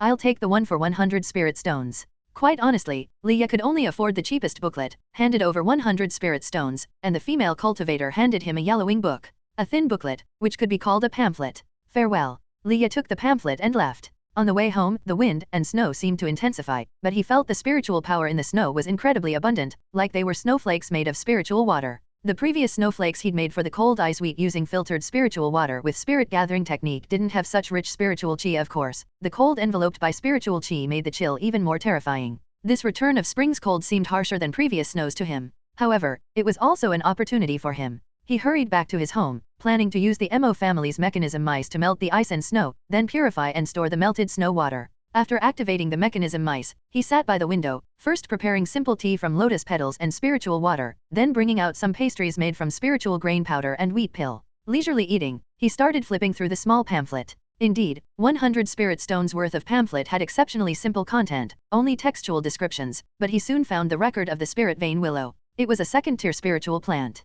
According to the records, if cultivated successfully, it could accumulate spiritual power long-term, even transforming into a spirit vein. I see. Even if divided, it can recover, but it requires a spirit vein to nourish it, meaning I'll need to obtain a spirit vein to revive the spirit vein willow. Leah's heart raced. A spirit vein that could move freely. If he were to move homes in the future, he could take it directly. What's more, the spirit vein willow should have spirituality, making planting or cultivation easier. This clarified the situation. He needs a spirit vein? A genuine first-tier spirit vein costs roughly 1,000 spirit stones monthly to rent. To purchase one, it might cost around 10,000 spirit stones. The spirit vein is much more precious than spiritual wells and springs, buying one is even more costly. Moreover, the most important factor is the need to gain 4 seasons sex permission and approval. Spirit veins are precious, and renting and selling are entirely different. Only those recognized by the 4 seasons sect can purchase, with price differences being a means of attracting, preventing the outflow of resources. His current approval level might still be lacking, and he doesn't have enough money. Now it's all up to the peach blossom wine, wheat, and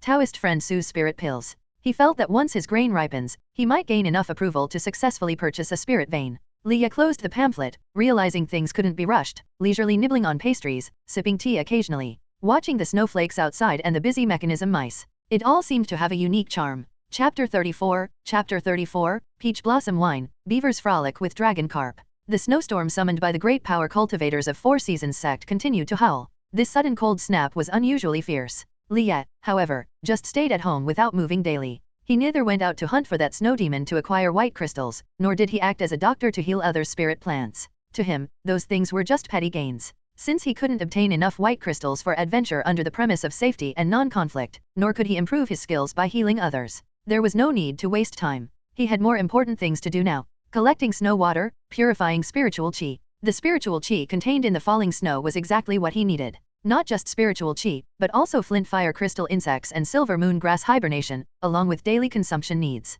Such a rare opportunity, he certainly had to collect more. Although he didn't know why this cold snap could make silver moon grass begin to gather moon liquid pearl again, he had already brought the silver moon grass out, placing it with flint fire crystal insects outside. It would be nice if some moon liquid pearl could be produced. Leah looked at the re-energized silver moon grass and flint fire crystal insects, his hands constantly moving, using spirit gathering technique to purify all spiritual liquid from the melted snow water. This process was very arduous. Because he wanted excellence, he had plenty of spiritual water, but such highly pure spiritual liquid was very rare. He constantly used spirit gathering technique, needing almost a stone of snow to produce about 3 taels. Fortunately, the snow kept falling relentlessly, and he specifically used an array to speed up the collection of snowflakes, doing his best to gather snow water day and night without attracting external attention. He could collect about 30 stones of snowflakes a day, and after processing, can produce about 90 taels of spiritual liquid a day. The spiritual liquid appeared in a pure blue hue, like the color blended from the convergence of a white blue sky and deep ocean. Placed inside a jar, it was extremely beautiful, like capturing and gathering the sky and ocean.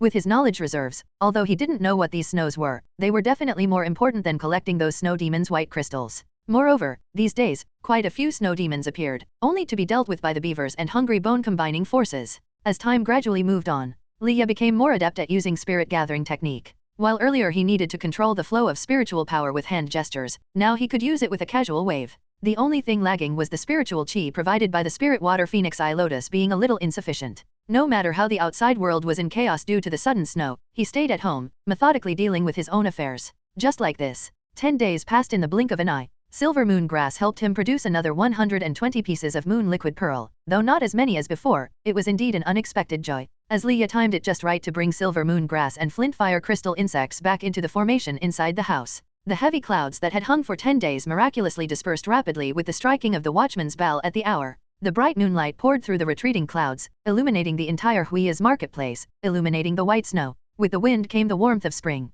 It seemed like the spring breeze, suppressed for 10 days, started to push back, and the snowflakes visibly began to melt, the dissolving snow water emitting a spirit far clearer than before. It was at this moment that many cultivators realized there was so much spiritual power in the snowflakes. Yet when they noticed, part of the spiritual chi in these snowflakes had already been captured by spirit plants or spirit beasts planted in yards. Some had flowed into wells or springs, but most had seeped into the ground, completely disappearing. Leah stood in the yard and could hear the voices of cultivators. Why does the spiritual chi in the snow run away like this? Even spirit gathering technique can't gather it.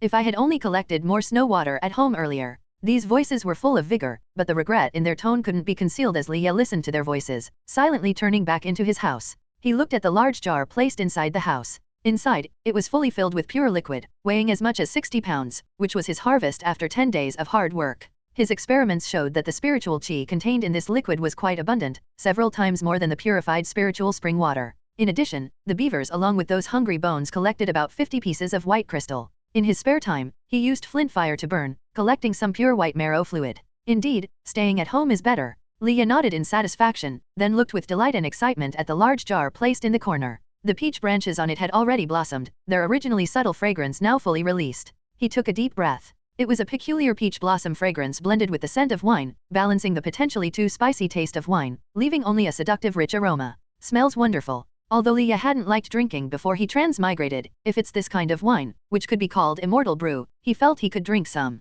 So he eagerly walked up to the large jar, reached out and grabbed the central jade-like peach blossom branch, gently pulling. The entire jar of peach blossom branches dissipated like bubbles along with the removal of the jade blossom branch, leaving only the pink wine liquid inside. The fragrance instantly became even richer, and just standing in front of the jar and smelling it made him slightly tipsy. Squeak. Just as he was planning to use the bottles he bought earlier to fill the wine, the sneaky silhouette of the beavers appeared behind him. Led by the largest beaver, a chain of beavers with round eyes full of longing stared at him. Even their voices carried hints of persuasion and flattery. Do you want to drink too? Squeak. As soon as he spoke, the beavers neatly took out small cups made of mud, which glowed with golden halos, contrasting sharply with the rough clay cups. Chi fortune shining gold. Leah was simply amused. These little guys had even learned to barter. When he took Chi Fortune Shining Gold before, he specially left some for these creatures so they could also eat a little. After all, it was the result of their hard work and conviction. Alright, come on over. He didn't take the beaver's shining gold, instead said, these will be your reward for your labor. Generously, he gave each beaver one tail of wine.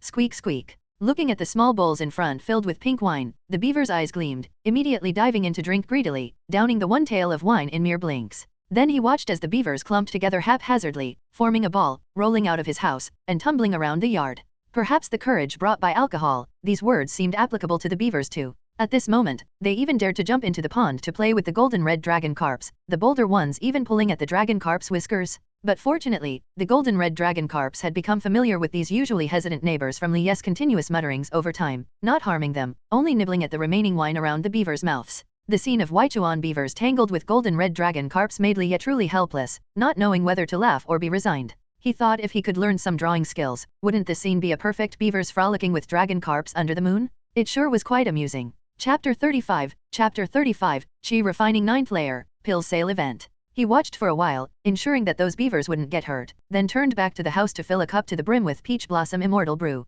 These days, he had already mastered the magical spell Peach Blossom Immortal Brew Rain that could be considered a divine technique. Now having the necessary materials to cast it, he was, of course, eager to try it out. It should be like this. Holding the cup, he came to the door, exerted spiritual power to hold the 2 tails of wine, and then suddenly swung his hand forward. Swish. The wine formed into clusters of vibrant peach blossoms in midair, the mist turning into clouds. Fine and indistinct rain threads drifted with the spring breeze, falling onto the spirit plants in the yard. The first to react were those mixed wheat plants. Led by the wheat spirit, they even swayed, gathering the falling rain threads with spiritual energy, and through the wheat spirit's distribution, ensuring each stalk of wheat could enjoy the drink. Then, there wasn't much rain left. After all, Lia only used 2 tails of wine to test, and the other spirit plants simply couldn't compete with these group-coordinated, leader-led wheat plants. After their scheme, the remaining rainwater was pitifully sparse. The wheat, soaked in this Peach Blossom Immortal Brew rain, became lively, even their surfaces emitted a faint glow, their mood instantly turned into joy. But the other spirit plants couldn't get much of the rain, their mood was entirely longing, even actively emitting spiritual energy in a bid for exchange. Lia understood that he had indeed provided too little rain. Since it's his own spirit plants wanting a drink, he simply went back and fetched a full 5 pounds of wine, and after multiple spells, peach blossom cloud mist and rosy clouds filled the yard, with fine rain droplets falling. All the spirit beasts and spirit plants enjoyed this heaven-sent rain. They stretched their branches and leaves, just recently afflicted by the late spring chill, fully expanding in enjoyment of the rain's nourishment. The Weichuan beavers and golden red dragon carps didn't tangle together anymore, jumping to catch the falling raindrops. Even the golden horned ants somehow all climbed out, transporting the drops that fell to the ground. The spring breeze was warmer, infused with the peach blossom's fragrance and the wine's intoxicating aroma, dispelling the lingering chill. Clearly not long ago it was snowing fiercely, now it's warm and bright. Even Lia felt a bit dazed, with spring finally arriving completely after the reversal of late spring chill. Suddenly, he felt a surge of pure spiritual energy rushing towards him. This is. He quickly looked towards the source of the spiritual energy. He saw those spirit plants enjoying the Peach Blossom Immortal Brew rain generously releasing the spiritual energy, which had been polished by the snow and nurtured by the immortal brew, towards him. Lia absorbed this spiritual energy, his entire body felt as if soaking in warm water, comfortable, and the threshold from Chi refining 8th layer to 9th layer was easily overcome. His body gently trembled. He was now at the 9th layer of Chi refining, a step away from breaking through to the 10th layer and subsequently reaching foundation establishment stage. And this was only 3 months from when he first crossed over with a 3rd layer Chi refining basic cultivation. Within 3 months, he had surged through 6 layers, truly comfortable. The 9th layer Chi refining Lia exhaled a breath of turbid air. Apart from the lingering pain from the injuries left by damaged meridians, the rest felt very pleasant. This feeling of spiritual energy infusing one's body can really be described as ethereal. No wonder so many cultivators love to meditate and cultivate. Thank you for your spiritual energy. He smiled towards the spirit plants in the yard. These spirit plants might not be of high grade, but he treated them all equally, having even irrigated them with purple oil spring rain in succession. Now he was reaping the rewards. At this moment, he suddenly felt that his 50 pounds of wine might not last long. He had initially planned to sell it, but considering it's only brewed in spring, it's certainly a rare commodity. Seems better to keep it all, at most gifted as favor exchanges. Such treasures indeed aren't meant to be sold openly for spirit stones, it would be undervalued. Also, my cultivation is nearing a bottleneck. Foundation establishment pill needs considering too. Since he was at Chi refining 9th layer, he planned to investigate the foundation establishment pill situation tomorrow. Surely it wouldn't require entering the Four Seasons sect to make a purchase? Hopefully, it won't be that troublesome. The next day, just as Lia was planning to go out, he saw outside the door the mortal woman who had initially escorted him to the Zhou family. Upon seeing Li Ye, she promptly stepped forward. Senior Li, it's third uncle who asked me to come. She took out a bag from her bosom and handed it over. He said your peach blossom wine should be about ready. Let me come by daily to check, and if it's available, to buy a bottle. Third Uncle Joe is quite eager indeed. Li Ye didn't take the bag of spirit stones, instead swiftly pulling out a bottle of peach blossom wine. I did say I'd gift it initially, and now bringing spirit stones truly underestimates Li. Tell him when you return that I am very upset. He handed the bottle of peach blossom wine to the mortal woman whose name he still didn't know, then waved his hand. Don't worry, just do as I say, he definitely won't trouble you. Saying this, Li Ye walked leisurely away. The woman surnamed Zhou watched Li Ye's carefree departing figure somewhat lost. This is what a cultivator is like, so unrestrained and uninhibited. She lingered gazing for a few moments before coming back to reality, quickly storing the wine and spirit stones in the hidden compartment of the cart, driving away immediately. Meanwhile, as Li Ye walked towards the marketplace, unaware whether the snow had impactfully damaged many spirit plants, today cultivators selling spirit plants were a bit more than usual. However, his pockets were quite shallow, and most for sale were not complete spirit plants, either dead or dying. He merely browsed, with no misfortune striking nor bargains occurring. The crowd grew, becoming cramped. Only after spending considerable time did he reach the Four Seasons sect shop front, but discovered a red notice pasted on the outer wall. It prominently announced in large characters Su Ye Alchemist has newly crafted a batch of pills, holding a small sale in the second floor box A of the Four Seasons sect shop. The notice even explicitly lists the pills to be sold. Li Ye glanced over and noticed familiar items like Golden Red Beauty Pill, Lotus Clearing Fever Pill, Gourd Body Refining Pill, indeed very recognizable. Clearly these were crafted from the materials he provided to Suya. Taoist friend Su is indeed swift, 10 days to complete everything including many other pills. Thinking this, he decided to take a look as well. Wanting to see how much his materials would fetch combined with the Four Seasons sect alchemist's pills, and whether they'd be well received. Chapter 36, Expensive Pills, Frenzied Cultivators. Second floor of the Four Seasons sect shop. Although it was called a tier box, the interior space was enormous, roughly an acre in size. It was unclear if there was some spatial array expanding it. Li Ye initially intended to blend in with the crowd and quietly observe what was happening. As soon as he entered, he was discovered by Suya. The latter's eyes lit up but did not shout. He merely pointed to a nearby screen. Li Ye had no choice but to walk over. Then, he and Suya, who was waiting there, entered behind the screen together. Once inside, it was as if they were completely isolated from the external noise, but they could clearly see the outside scene through the screen. Taoist friendly, have you been staying home for the past 10 days? Suya picked up a teapot and poured a cup of tea. He chuckled lightly, 9th layer chi refining. It seems soon you and I can truly call each other Taoist friends, and later even refer to each other as senior and junior brothers. Upon hearing this, Li Ye hurriedly waved his hand, humbly saying, I was fortunate to get to this point, but I do look forward to calling you senior brother. By the way, I brought a gift for you. He reached out to take a bottle of peach blossom wine from his storage pouch and placed it on the table, saying, Taoist friend Su, take a look. This is peach blossom wine that I brewed, using branches from our peach garden gathering. Oh, Suya immediately took the bottle, opened it directly, sniffed it slightly, and tasted a sip. A look of ecstasy appeared on his face. It truly is delicious. This peach blossom wine is also a great material for alchemy. If you trust me, I've recently obtained some spiritual liquid from the snow. I can use it to refine pills. Spiritual liquid from the snow? Li Ye's heart was moved, and he followed up with a question. I was fortunate, and also discovered some special spiritual liquid in the snow. Could you please explain its effects? Oh, that spiritual liquid was drawn out by our sect's nascent soul ancestor from some grotto heaven. That grotto heaven is extremely unique, with snow and sea light intertwining. When spiritual chi clashes, it creates a kind of spiritual liquid. Divine snow spirit liquid. Suya spread his palm, and floating above it was a liquid of a clear sky blue and deep sea blue mixed together, looking slightly better than the one Li Ye had purified.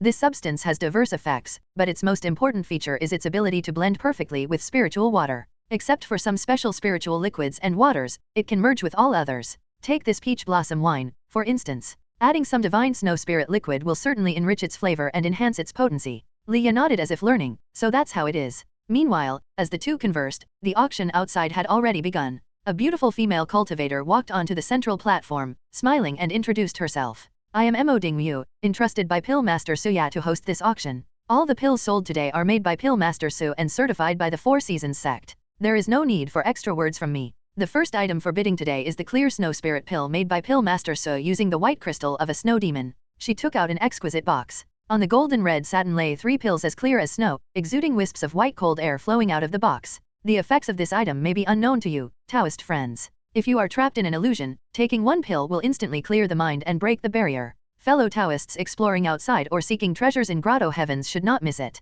This spirit pill is a second-tier spirit pill, belonging to the category of special pills. The starting bid is 200 spirit stones. No sooner had her voice fallen than several cultivators began frantically raising their bids. In the end, it was sold at respective prices of 400, 402, and 460 spirit stones. And these were mere second-tier spirit pills. It was worth my effort to refine the spirit pills. Speaking of which, I have to thank you, Taoist Friendly, for those 5 flint fire seeds. Otherwise, I wouldn't have been able to melt them so quickly. So yeah, it was all smiles. I even saved 2 specially for you. He handed a box to Leah, revealing 2 smooth white pills inside. How can I accept this? Why not? We're friends, just consider it a gift from me. It's normal for friends to exchange gifts. Let's not measure the value of gifts between us, these are just gifts, after all, and can't be assessed by value. Suya pushed the box closer. This Pill Master Su's demeanor indeed made Leah feel a mix of admiration and gratitude. He simply smiled broadly and said, "Thank you for the gift, Taoist friend. No need to be polite. Look, the pills we've collaborated on are next for auction."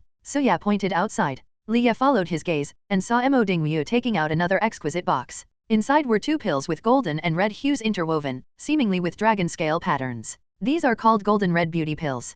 Pill Master So made them using the scales of a golden red dragon carp and the juice of a special spirit plant, combined with many other spiritual materials, refining them laboriously over 81 days to finally obtain these 2 pills. After consuming this pill, one can maintain their appearance unchanged for 20 years and also enhance beauty. If the effect diminishes within 20 years, the buyer can seek Pill Master So at the 4 Seasons sect for an explanation. Mo Dingyu finished the introduction, gently touching her lovely face, and sighed softly. If I weren't the auctioneer, I too would want to vie for these pills with everyone else. How many spirit stones are they starting at? A cultivator below, already impatient, asked. Pills serving preservation purposes are produced in extremely few numbers, yet the market demand remains high. It's a rarity to encounter them, and he certainly wouldn't miss out. As usual, starting from 200. As soon as Mo Dingmu's words ended, the bidding from below surged past the 500 mark. It continued rising, with both male and female cultivators competing, as though hundreds of spirit stones were as common as stones on the roadside. Li's eyes widened in amazement.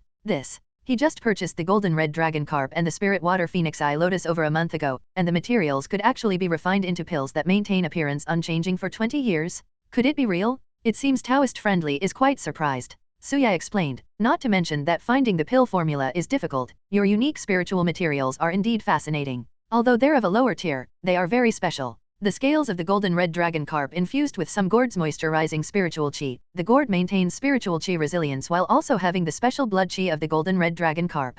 The fusion of the two, the quality is simply rare. The most wonderful part is that this fusion occurred without any external force, perfectly natural. During alchemy, I didn't need to use any special method. The formation of the pill was as natural as a flowing river. He genuinely found it miraculous. That natural feeling during alchemy absolutely enchanted him, the fusion of different spiritual powers being remarkably smooth. He thought that if he ever encountered other spiritual materials, they probably wouldn't be as good as what he got from Taoist friend Leah. For an alchemist, this was truly rare. Even the other senior brothers within the sect would definitely regard him as an equal. This is why he was so enthusiastic. He truly found Leah to be special and sincerely wanted to. Chapter 37, Foundation Establishment Secrets, Pills Harvest. It was only at this moment that Leah truly felt how powerful his golden finger was based on his understanding from reading some books recently. Cultivators find it not difficult to cultivate spirit plants and beasts. However, situations like his, where both sides are willing and even mutually beneficial, are indeed rare. Compulsion and willingness naturally lead to vastly different results. But he didn't become arrogant because of this. Taoist friend, you flatter me. I have only some minor talents. Cultivating spirit plants and beasts is complex and profound. I hope to enter the upper sect of the 4 Seasons to witness the skills of the cultivation seniors someday. I too look forward to the day you join the section. Suya's impression of Leah improved further. If he had such skill, he would certainly be somewhat proud.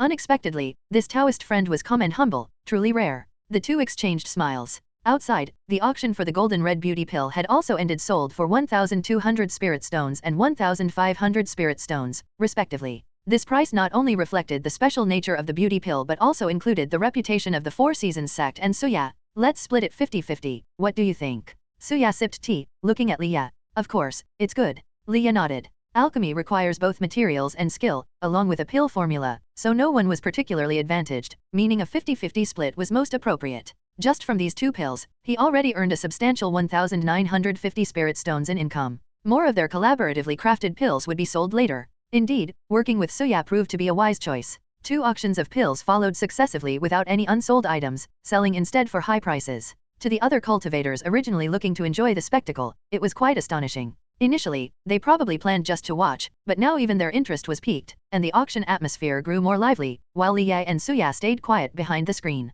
The two drank tea and chatted, quite at ease. Liya took this opportunity to ask his question. Speaking of which, I'm about to establish my foundation. Taoist friend Su, is the foundation establishment pill easy to buy? Foundation establishment pill. Suya chuckled, that item aids cultivators in breaking through the bottleneck to foundation establishment. Taoist friend only needs to enhance the purity of spiritual power, bottlenecks aren't particularly difficult. However, if a Taoist friend prepares some spirit stones, completes the upcoming festival tasks well, and along with those hungry bones, it's not impossible to gain some once-in-a-lifetime benefit. When speaking about this, his face showed a noticeable expression of regret, seemingly feeling remorse for missing the benefits he mentioned. To make a four-seasons sect alchemist feel regret. Liya's heart was stirred, as he poured more tea into the teapot and solemnly said, "Please enlighten me." Concerning his own path, he had to be sincere. Sigh. Suya picked up the cup and drank the boiling tea in one go, his face visibly turning red with cracks in his expression. Liya had no time to stop him, who knew he'd drink the scorching tea like that. But Suya still pretended nothing had happened. "Oh, these tasks are considered a way for our four-seasons sect to select qualified disciples.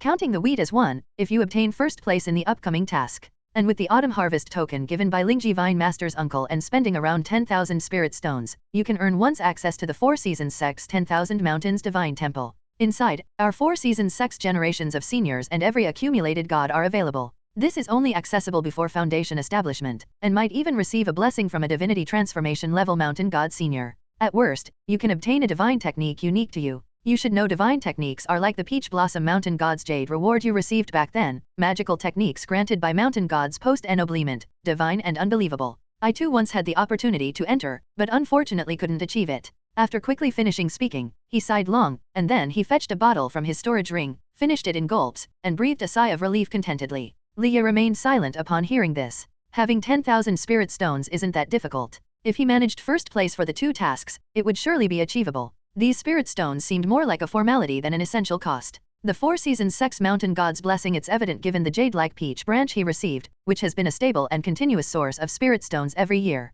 Currently, he already possesses the 10,000 spirit stones and autumn harvest token, only lacking the first place, which would be a pity not to strive for. Thus, he pondered for mere moments and said calmly, "I shall certainly strive." From the conversation, he already identified his advantage. All his materials were very natural, a celestial nature. He wasn't sure he could accomplish such grandeur, but indeed that was his advantage. He couldn't rush, nor communicate urgency and eagerness to the wheat and beaver. He would do his best, then let fate decide. After deciding, he quickly calmed down, continuing to chat and laugh with Suya, while observing the subsequent auction situations. Suya also believed Liya's mindset was really excellent. When he first heard this news, he was excited for quite a while. Ultimately, was it that this Taoist friendly truly had skill, or was he so confident, sure he could achieve it? Perhaps it's both? He looked at Liya's expression increasingly curious, with the latter feeling a bit odd from the staring. Time slowly passed. The other two types of pills Liya and Suya collaborated on were also sold successively. The Lotus Clearing Fever pill, however, didn't sell for a very high price, even forming a sharp contrast with the previous Golden Red Beauty pill, each selling for only 100 spirit stones. There was no choice since its effects included detoxification and purification of inner impurities, which perhaps felt like an immortal elixir to mortals but seemed purely niche to cultivators. Fortunately, there was a large quantity, a total of 15 pills. Finally, there were the gourd body refining pills sold, surprisingly only 3 pills, with starting prices of 500 spirit stones each, and the highest price for one pill reached as high as 2,000 spirit stones. To this, Suya simply smiled and said, "I have the pill formula and alchemy skill, plus Taoist friends' excellent materials. If they didn't sell for this price I would rather they remain unsold. Not to mention, body refining itself is complex, you can't buy these pills easily, hehe." Liya could only marvel. So this is an alchemist? Finally, he did a quick calculation, totaling 8,400 spirit stones from selling these pills, meaning he could bag a massive 4,200 spirit stones from the 50-50 split, which were merely accumulated materials from recent times. The future holds endless profits? Indeed, the path of farming is truly lucrative. He must hold on tight to this Taoist friend Su, both for their mutual benefit. Chapter 38, The Beaver's Magic, awaiting Gaio. Returning with a full load. While Suya was surrounded by cultivators eager to know when the next pill auction would be held, Liya already sneaked away from the Four Seasons sex shop with 2 clear snow spirit pills and 4,200 spirit stones, blending into the crowd. Although Suya offered to introduce him to everyone as well, a powerful spirit plant master, someone also worthy of respect. At the auction within the Four Seasons sect, both the alchemists and the spirit plant master's names are listed together. A good spirit plant master ensures the quality of the spirit plants they cultivate, and when teamed up with an alchemist, it's a powerful collaboration. It sounded really good, but he still refused. It wasn't time for him to show off, he needed to accumulate capital for himself. Such reputations were currently useless, would distract him, and were completely unrewarding. Respect will come as long as he is strong enough, has the strength, and unique abilities, there will always be admiration around him. So he returned home very low-key. The familiar environment, though quiet, had the playful commotion of beavers in the yard, which made Leah take a deep breath and relax.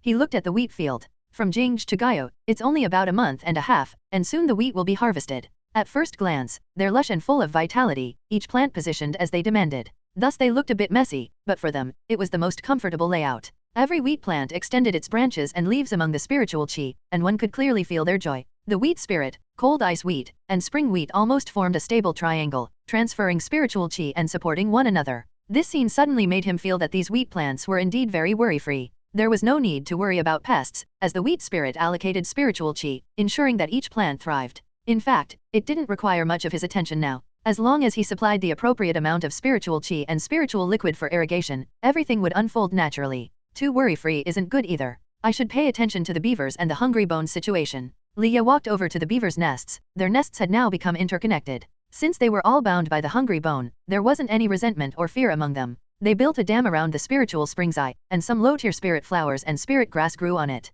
Between the flowers and grass, the beavers often played and meditated atop the nests. Chirp chirp. The largest beaver noticed Leah and scurried out from the nest. It was enveloped in an aura of colorful radiance that hadn't entirely faded, with a gentle glow suffusing its fur, exuding an indescribable feeling. The heart lotus suffering relief method had already been entirely read to these beavers by Leah. Though some scriptures were obscure and difficult to understand for Leah, the beavers adapted quite well. The lotus radiance on their bodies was visibly more tangible than on the day the snow first fell. You were purifying the hungry bone just now. Leah extended his hand, and the beaver instantly hopped onto his palm, enjoying the stroke of his fingers. Chirp chirp chirp, it called out. That probably meant that the current batch of 5 hungry bones was almost purified. Chirping, it even showed a bit of pride, raising its head for Leah to stroke that specific patch of fur on its neck. Contentedly, its little eyes squinted shut. Leah also enjoyed the pleasure of stroking the beaver. These little creatures weren't just cute, they helped him with tasks and were so worry-free. They were absolutely perfect choices for spirit pets. Do you feel uneasy about this? He looked at the beaver. You should be able to sense the presence of the souls within the hungry bone, perhaps even communicate with them. Doesn't it feel uncomfortable when they ascend and leave? The beaver was taken aback for a moment, then chirped once. This answer truly surprised Leah. It said it's a good thing, so of course it wouldn't feel uncomfortable. Being trapped within the hungry bone is an immense suffering, just like such torment. The beaver suddenly wrapped its arms around one of his fingers. Sizzle sizzle. Suddenly, a wisp of blackness flowed from the beaver's sleek fur, transferring instantly through contact into Leah's body. In just that moment, Leah felt an indescribably terrifying sensation. Hunger? A limitless hunger. The kind of terror where nothing could be consumed, experiencing eternal hunger, torturing oneself until death from starvation, trapped within the hungry bone, to endlessly endure the excruciating torment of hunger unrelenting. The warm sunlight and lively courtyard surroundings were all drenched in darkness. Leah staggered slightly before finally regaining normalcy. He gasped for breath, his eyes a bit unfocused. Ugh, what is this? What felt like an instant elongated to eternity, the terrifying hunger took a long while for Leah to recover from, his expression looking quite dreadful. Is this how the souls within the hungry bone feel? If so, then he truly understood why even the Four Seasons sect took it seriously. Both before and after his transmigration, he had faced hardships and helplessness. But such hunger was something he had never experienced before. Only by experiencing it firsthand could he understand how terrifying it truly was. The suffering of life not being erased, the suffering of death perpetuating existence. Truly terrifying. Chirp, the beaver nodded affirmatively, digging into its fluffy fur and pulling out a petal, dark with a hint of golden glow, and handed it to Leah. Is there any problem with this? Leah found the earlier sensation rather unsettling. After confirming there was nothing wrong with the item, he took another hand to hold it up for closer inspection. From its appearance, it resembled a lotus petal. The material seemed to be Qi Fortune shining gold, with some very shallow engravings on it, barely noticeable even with divine sense. Its purpose was a magic? A magic that transfers the pain one endures to others, just like the beaver did to him just now. Housed within this dark metal was the suffering left by the hungry bone. How many surprises are you hiding from me, to the point you can produce magic now? How did this magic come about? He had countless questions, but the beaver couldn't provide any clear answers, merely holding its head high in pride. Leah, feeling helpless, could only praise it a few times. Not bad. Well done, keep up the good work. Yet, while looking at the dark lotus petal in his hand, there was still a vague sense of unease and dread. If this accidentally got out, he might suffer a heart demon breach instantly. It's no joke.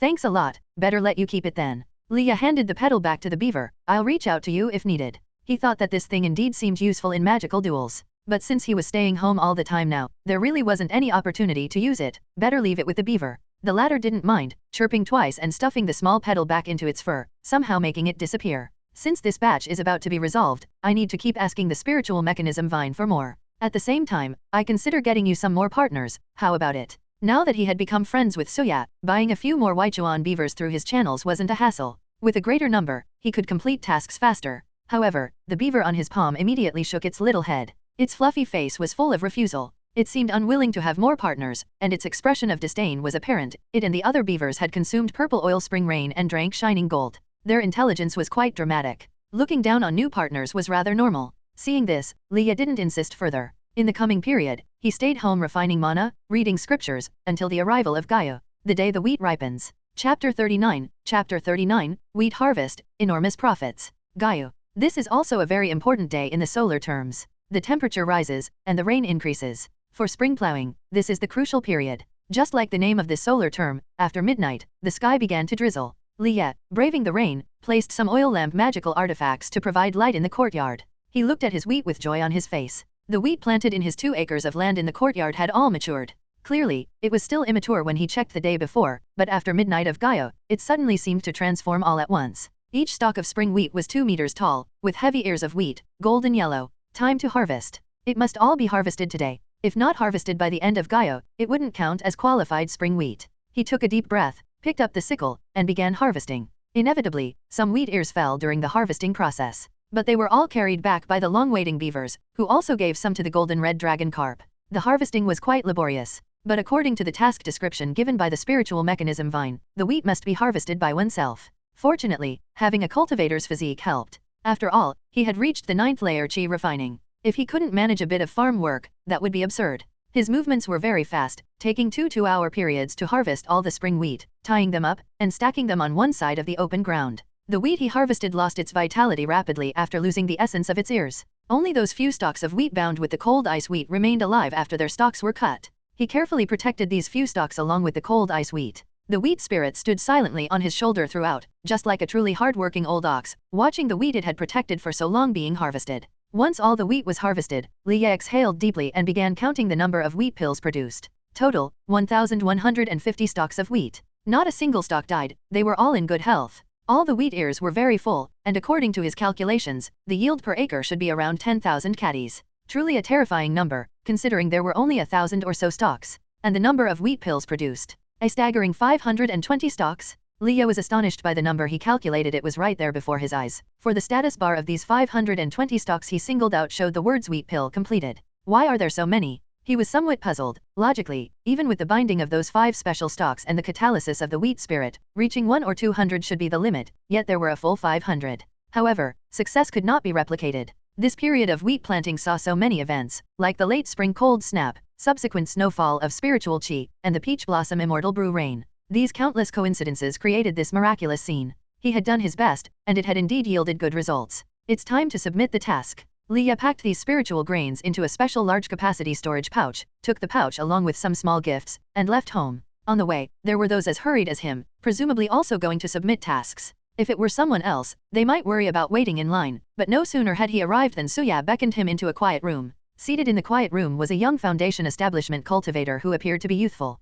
Seeing Suya bring someone in, he smiled and said, "Senior brother Su, this must be Taoist friendly." The foundation establishment cultivator took the initiative to exchange pleasantries with Leah, even with a hint of flattery, which made Leah feel a little strange. Yes. Suya sat to one side, speaking casually, "Taoist friendly, this is junior brother he, who is responsible for receiving the wheat. Just take out the spring wheat and let him have a look." So, he was specifically responsible for receiving wheat. Leah suddenly understood. Earlier talks with Suya had revealed this. At the Four Seasons sect, almost every kind of spirit plant had a dedicated receiver, with even entire families engaged in this trade. That's why a spirit plant master capable of consistently producing excellent spirit plants was a god of wealth to them, which explained Taoist friend He's behavior. He genuinely wanted to see how his wheat turned out, so he directly took out all the wheat and piled it in the quiet room. Taoist friend He's eyes lit up instantly at the sight of this pile of wheat. Fantastic. These spring wheat are brimming with spiritual aura, and their grains are full. Let me see. Not a single stalk of over 1,000 is missing, all have survived. The young man leaned in for a closer look and picked a wheat ear, exclaiming with surprise, "It has cultivated wheat pills? Senior brother Su, these are spring wheat pills." His voice was not just excited but clearly filled with agitation, his fingers even visibly trembling. "Really?" Suya, though a little shocked, managed to keep his calm and said directly, "Hurry and tally up how many wheat pills there are, for it can't be just one." "Yes." The young man quickly proceeded to examine closely, producing a jade wheat ear, which he waved lightly over the pile of spring wheat. A gentle breeze emerged, sweeping over all the spring wheat. As each stalk landed again, the youth gathered detailed information. 520 stalks. Senior brother Su, these wheats. Upon hearing the count, his hanging heart completely dropped. This was beyond his capacity to decide. 1,150 stalks yielding 520 wheat pills was simply terrifying. Only the golden core masters in the sect could make such judgments. Why panic? Suya scolded. This is Huiya Market, spiritual mechanism Vine Uncle's territory. Do you fear someone suddenly robbing you here? Right now, your priority is to swiftly calculate all the spring wheat tasks results and invite spiritual mechanism Vine Uncle back. Upon hearing this, the he surnamed young cultivator nodded immediately. Right, I'll go now. Before leaving, he pitifully looked at Liya. Taoist friend, please let me handle this lot of spring wheat? I'm willing to offer 200 spirit stones per wheat pill, the other wheat, 3 spirit stones each. Suya found this guy somewhat embarrassing, and as he finished, grabbed a duster from his storage ring and slapped him. Hurry up and go. Won't there be credit for you when the spiritual mechanism Vine Uncle returns? Yes, yes. He hurriedly ran out, leaving Suya to smile awkwardly at Liya. You may not know, Taoist friend, spring wheat is sown from the beginning of spring and harvested at Gaio. It accumulates the vitality left over from winter, further brewing with spring's growth. The wheat pills of spring wheat are the essence of essences. In theory, the vitality-gathering spring wheat should not produce wheat pills, but if it does, they are treasures. This price is not excessive. At this moment, Liya's expression was calm, but inwardly he nearly roared. A wheat pill worth 200 spirit stones, all 520 of them? That would be a massive 10,400 spirit stones. A truly immense amount of spirit stones for him. Chapter 40, Spirit Stones Acquired, Summer Task. The results came out quickly. A total of 1,500 people participated in the spring wheat trial here in Huiya Marketplace, including children from surrounding families, but few were able to cultivate wheat pills. Out of 1,500 people, only 100 succeeded. And the only person who could cultivate almost half the wheat into wheat pills was none other than Liya. This result was expected by Liya. He not only had a golden finger but also gave almost everything good he could to those wheat. No one else was as generous as he was, with unlimited spiritual liquid and abundant spiritual chi, not to mention the wheat spirit's help in overseeing. Yet he was a bit dazed. He had kept a low profile for so long, and now that he won first place, he hoped to still disguise his brilliance and develop slowly. After the days came excitement, because soon spirit stones would be in hand. Taoist friend, you see, the total amount I've calculated is just like this. The Taoist friend after calculating the results, immediately made a deal with Liya. 520 wheat pills and 1,150 stalks of wheat. The wheat pills and wheat didn't affect each other. For just the wheat pills, he gave Liya 104,000 spirit stones, and for the wheat, 3,450 spirit stones, totaling 107,450 spirit stones. That's a pile of spirit stones. Liya's storage pouch was somewhat inadequate to hold these spirit stones, so Taoist friend he directly gave him a large capacity storage pouch, putting all the spirit stones inside. He seemed impatient during the transaction, hurriedly fearing someone might wrest them from him. After acquiring the batch of wheat, he was beaming and gave his regards to Liya. Taoist friendly, when you come to the Four Seasons sect in the future, make sure I treat you to a meal at Yingzhan building. With that, he eagerly left, humming a joyful tune. Liya watched him depart. He held the palm-sized storage pouch in his hand, and when he probed inside with his divine sense, he saw the dazzling heaps of spirit stones. 107,450 spirit stones, plus the previous 4,200 spirit stones and scattered leftover spirit stones. In winter, Liya had next to nothing, yet now he had over 11,000 spirit stones, a number exciting even to Liya's disposition. Why remain so calm now? He didn't have such savings before he transmigrated. However, he knew this task was a seasonal task, happening only once a year, benefiting from favorable conditions. Even if he were to plant again in the future, whether he could reap such rewards again is still uncertain. A year, 100,000 spirit stones. It indeed sounds substantial at first glance, but this was an annual task. Honestly, it's not very stable. The feeling of sudden wealth is indeed wonderful, but he must plant crops that bring spirit stones steadily throughout all 4 seasons. With these spirit stones, plus nearly 2,000 points of vital essence he accumulated these days, he should be able to handle both locust spirit scroll and spirit vein willow. The yard could also be slightly remodeled, at least setting aside a reception area. Though he planned to enter the Four Seasons sect in autumn, he still had an entire summer. Previously, Suya suggested coming to his place for discussion and leisure, but the yard was inconvenient. Thinking this through, he quickly calmed down. This was just a small success, judging by Suya's expression. He envied Li Ye's ability to cultivate spirit plants, not the tens of thousands of spirit stones. As long as he had the skill, spirit stones would come quickly. Elevating his foundation and abilities is what truly matters. He put the storage pouch with spirit stones into his pocket. Suya watched Li Ye's expression and reminded him, Huiya Marketplace is one of thousands of marketplaces under the sect, so prices aren't really high. Once Taoist Friendly enters the sect, there are naturally places to spend spirit stones. Bluntly speaking, the marketplace is currently for low-tier cultivators, and the prices of some items are controlled to ensure cultivators can continue cultivating. Tens of thousands of spirit stones seem a lot, but Taoist Friendly will eventually need to build his own cave mansion, spirit vein, spiritual spring, spirit river, and even purchase special array flags, all of which require spending spirit stones. I was shown kindness back then. The elders in my family gave me 1,000,000 low-tier spirit stones when entering, yet building a cave mansion alone consumed it all. There are good things within the sect, but they're expensive enough to make you grit your teeth while wanting to buy. He couldn't help but let out a bitter smile. Li Ye, upon hearing this, with an already stable mindset, grew even steadier. When hearing low-tier spirit stones, he understood that the thriving cultivation realm naturally has different currency tiers. It's only normal. Various signs prove the cultivation realm isn't as simple as what he sees in the marketplace. That's good, more scenery to see. He smiled at Suya. I am merely the first in the Huiya marketplace task. Even occasional gains want persistence. Being overly famous will undoubtedly lead some to disrupt my life, so please, Taoist friend, don't disclose this matter. If you have friends, I'm willing to make their acquaintance. Suya couldn't help but laugh. The rank isn't public, only those responsible for such matters within the sect know. It's recorded and archived, catalogued into the Ginkgo Ancestors' leaves. Earlier, I mentioned to you that upon completing 2 seasonal tasks, and keeping Hungry Bones task and the Autumn Harvest token from Senior Spiritual Mechanism Vine, you could enter the Temple of All Gods before Foundation establishment. Now you've done it, only Hungry Bone remains. But as far as I know, there are follow-ups to the seasonal tasks. Would you like to continue? During his brief pause, a familiar voice suddenly interrupted. You rascal, assigning tasks for me now? Are you that idle? Go host the wheat distribution then. This voice. Li Ye's eyes lit up. He cupped his hands towards the voice's source. Senior Spiritual Mechanism Vine, you're finally back. A bouncing green vine appeared in view.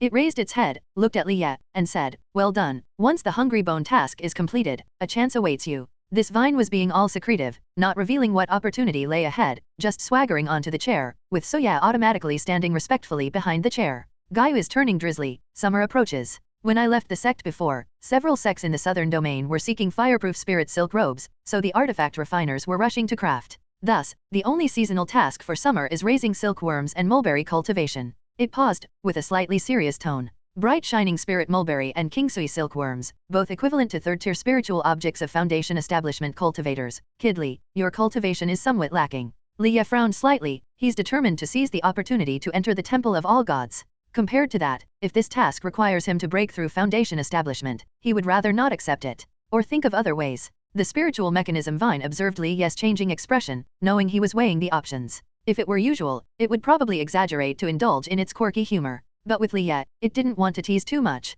So it continued. But, it's not impossible. Although these spiritual objects are of Foundation establishment stage, they've been nurtured by 4 seasoned sect seniors for generations and are used to receiving cultivators' care. Through the interface, Li Ye could see the spiritual mechanism Vine's mood turned to selling the story and teasing. He could clearly see that he was being toyed with by this spiritual plant senior smarter than some in the human race. Senior's teasing is making me conflicted. Li Ye admitted helplessly. Involving your path, hesitation is natural. If I were in your place, I'd also suggest delaying Foundation establishment. The mulberry trees and silkworms will be fully transferred in 3 days.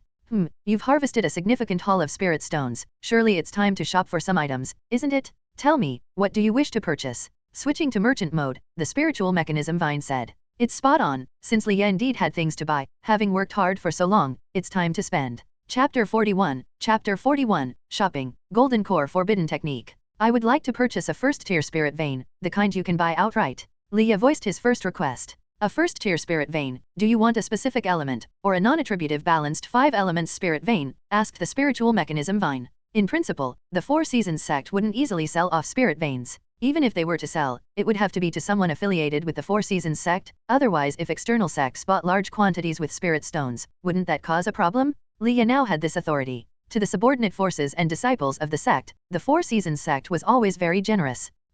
When he previously inspected that spirit vein willow, Li Ye had already noticed it was a spirit plant with an earth attribute, so he replied, an earth attribute spirit vein. 10,000 spirit stones. As they spoke, the spiritual mechanism vine, from who knows where, rolled out a small, crystal-clear orb, within which a slender, root-like light trace, glowing with an earthy yellow halo, could be seen curled up. Is this a spirit vein? Can it really be contained in a single orb? Truly marvelous. Leah quickly took out 10,000 spirit stones, which, when placed on the ground, were directly collected, and the orb containing the spirit vein was also handed over to him. Having never handled such an item before, Leah was concerned it might be heavy. Yet as he held it, it was light as a feather, almost weightless, and he couldn't feel any spiritual chi within, as if it were an ordinary object. The spiritual mechanism vine said, "It's simple to use this. Just pierce it with a golden needle, then plant the spirit vein into the earth, and it will take root. However, your courtyard probably doesn't have a spirit vein plate. I suggest you spend another 1,000 spirit stones to buy a spirit vein plate to lock in the source of the spirit vein and delineate the area where it should flow, otherwise, it may escape."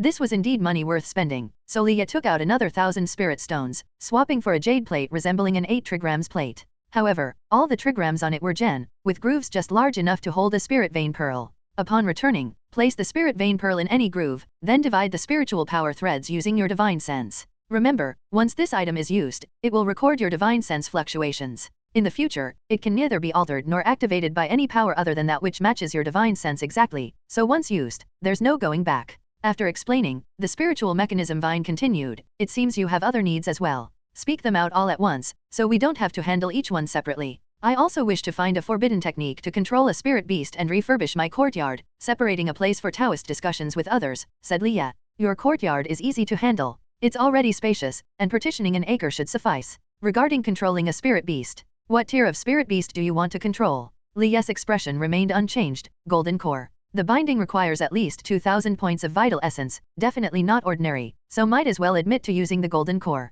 Otherwise, if what he bought couldn't control it, it would truly be troublesome. Suya's expression changed slightly, and the spiritual mechanism vine somehow let out a tisk-tisk sound. "You really are bold, daring to disclose such matters to outsiders. I am genuinely seeking guidance and have no intention to hide." Leah had now proven his capabilities and was perceptive of the Four Seasons' sex regard for him. This might be his boldest and most adventurous decision. In his heart, he was anxious, while Suya and the spiritual mechanism vine were filled with admiration, recognizing that this Taoist friendly, at certain times, exhibited an extraordinary daring, being truly remarkable when he finally took action. And because they understood the hardships and cautiousness of being a loose cultivator, they found Leah exceptional and trustworthy, a difficult feat indeed. But for them, this was undoubtedly a welcome sight, cultivating a sense of belonging for a future sect brother. Suya blinked slyly, hinting, "Taoist friendly, the marketplace is quite safe. If there really are unsolvable problems, you can seek help from Martial Uncle Spiritual Mechanism Vine, who is very strong." The Spiritual Mechanism Vine tried to appear solemn, but it being just a vine, no matter what, didn't convey that feeling. It directly offered Leah 3 options. This golden ring is effective on golden core level beasts. This blood band technique is adept at restraining incorporeal spirit beasts. This forbidden character specializes in subduing grass and wood spiritual creatures. The 3 items provided covered virtually all types of spirit beasts, leaving only the exceptionally rare ones. If Leah needed other types, they could also be provided. "I'll take the 3rd item. The Locust Spirit Scroll, which certainly seemed born of grass and wood essence. For this item, I'll offer you a discount, 50,000 spirit stones." What a steep price, 50,000 spirit stones. If not for acquiring a batch of spirit stones earlier, even selling Leah wouldn't cover such a cost. Though such a forbidden technique is generally sold to low-tier cultivators. If they truly were high-tier cultivators, they could easily prevail over spirit beasts and likely possess several beast-taming techniques. If a spirit beast could be subdued till it couldn't resist, applying the forbidden technique was merely for juniors as protection. Hence, those needing such an item typically aren't high in cultivation, and the cost isn't considered too exorbitant. Leah forked over 50,000 spirit stones to buy what essentially was a single sheet of yellow paper with the forbidden character inscribed on it. The recently acquired spirit stones were more than half gone, but resolving matters with the Locust Spirit Scroll and Spirit Vein Willow was indeed something good. "Thank you, Senior Spiritual Mechanism Vine. This is the peach blossom wine I brewed and the purple oil spring rain I collected." He offered the carefully prepared gifts to the Spiritual Mechanism Vine. "Oh, not bad at all." The latter gladly accepted with a smile. Since Suya was still present, Leah didn't forget to also give him a bottle of peach blossom wine. Subsequently, Leah took his leave, but before he could depart, Suya called out, "In a few days, I'm delivering wheat to the mortal lands of my Four Seasons sect. You should go with me and remember to bring some chi fortune shining gold. It'll be beneficial to you." After his cryptic words, Suya waved and left. Leah watched with a twitch at the corner of his mouth. Half-spoken words? Is this a trait common to all cultivators? These enigmatic riddlers indeed, yet he didn't really mind. For now, he had things he's long awaited to attend to, leaving little room for other thoughts. He'll deal with these matters first. The Locust Spirit Scroll, Spirit Vein Willow? Who knows what surprises they might bring me. Chapter 42, Consecutive Binding. After returning to his own home, Leah took out the spirit vein plate and placed it in a corner of the courtyard, then probed it with his divine sense. Under the influence of spiritual power, he could clearly feel his divine sense flowing out along with a peculiar mist. It was outlining and delineating the areas that needed spirit vein circulation. The Gen trigram glowed faintly on the spirit vein plate, and the spirit vein pearl also shimmered with the Gen trigram's glow, causing the spirit veins inside to start trembling. After about half a cup of tea's time, Leah lifted his head and rubbed his slightly aching forehead. Is it done? He saw a yellow-brown spirit vein already flowing out, with its gaseous spiritual chi slowly advancing across the ground. The soil it passed over became soft and moist, with ordinary yellow earth being transformed by the power of the earth spirit vein, gradually turning into spirit soil. This is the magic of the spirit vein. Compared to other sources of spiritual chi, it encompasses everything. At that moment, Leah quickly took out the spirit vein willow, which had been soaking in spiritual liquid all along. Then he directly threw it all into the flowing spirit vein. The originally ordinary and chi-less spirit vein willow pieces unexpectedly melted away, merging entirely into the main body of the spirit vein. It really is like this, huh? Leah watched the pieces of the spirit vein willow melt, as they seemed to be undergoing self-repair. The majority of the spiritual chi flowing out of this spirit vein was completely absorbed by the spirit vein willow. Leah let out a slight sigh of relief. Suddenly, crack. A crisp sound made his relaxed eyebrows completely knit together. He saw a small root segment emerging from the spirit vein pearl containing the spirit vein body, forcibly cracking the pearl apart. Immediately afterward, a small willow tree, about half an inch tall, sprouted directly from where the spirit vein had been flowing. Unlike ordinary willows, its branches were yellow-brown, writhing underground, turning all its passages into tiny spirit veins. If Leah hadn't quickly snatched up the spirit vein plate, even the plate itself probably would have been destroyed. That was the spirit vein and spirit vein plate he had just purchased? The spirit vein willow, it really is a spirit vein. Wait, can this thing be bound with the locust spirit scroll? He narrowed his eyes, reaching out to stroke the trunk of the spirit vein willow. The latter raised a branch with spirituality, gently resting it on his hand, feeling the spiritual chi flowing through its soft branches.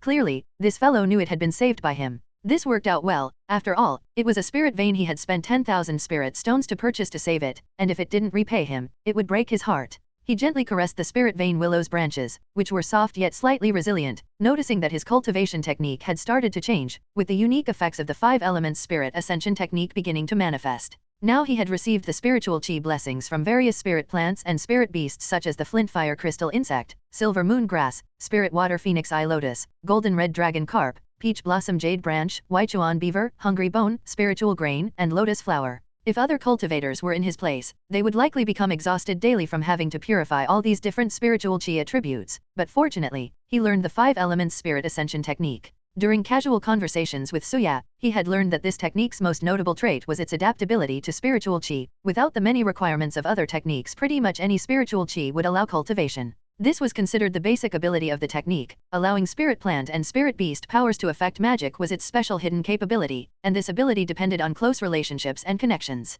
Coincidentally, after Leah bound them through the Symbiosis Panel with his own vital essence, they established very close connections, achieving mutual enhancement. So now, the spirit plants and spirit beasts processed through his Symbiosis Panel seemed more affectionate toward him, while those not processed were simply grateful and fond, without as tight a bond. The ability the spirit vein willow gave him. He tried gently crooking his finger at the land in front of him. Accompanied by the surging of spiritual chi, the ground's earth seemed to move at his command, forming a small beaver statue, carved with vivid lifelikeness. No, that's earth control ability. Originally he could only till the land, but now somehow it's been enhanced to this level. Which means that the spirit vein willow inherently had such strong earth control ability. Truly remarkable. Leah then tried digging channels in the ground with the soil. In the end, he found he could control the earth up and down by a foot, any deeper, and he couldn't, overall enhancing his control ability. Going forward, you'll help take care of the spirit plants and spirit beasts in the courtyard for me. Soon, I'll have things for you to assist with. He gently patted the spirit vein willow and took a deep breath, standing up to return indoors, where he retrieved an ancient book from the brocade box in the cabinet.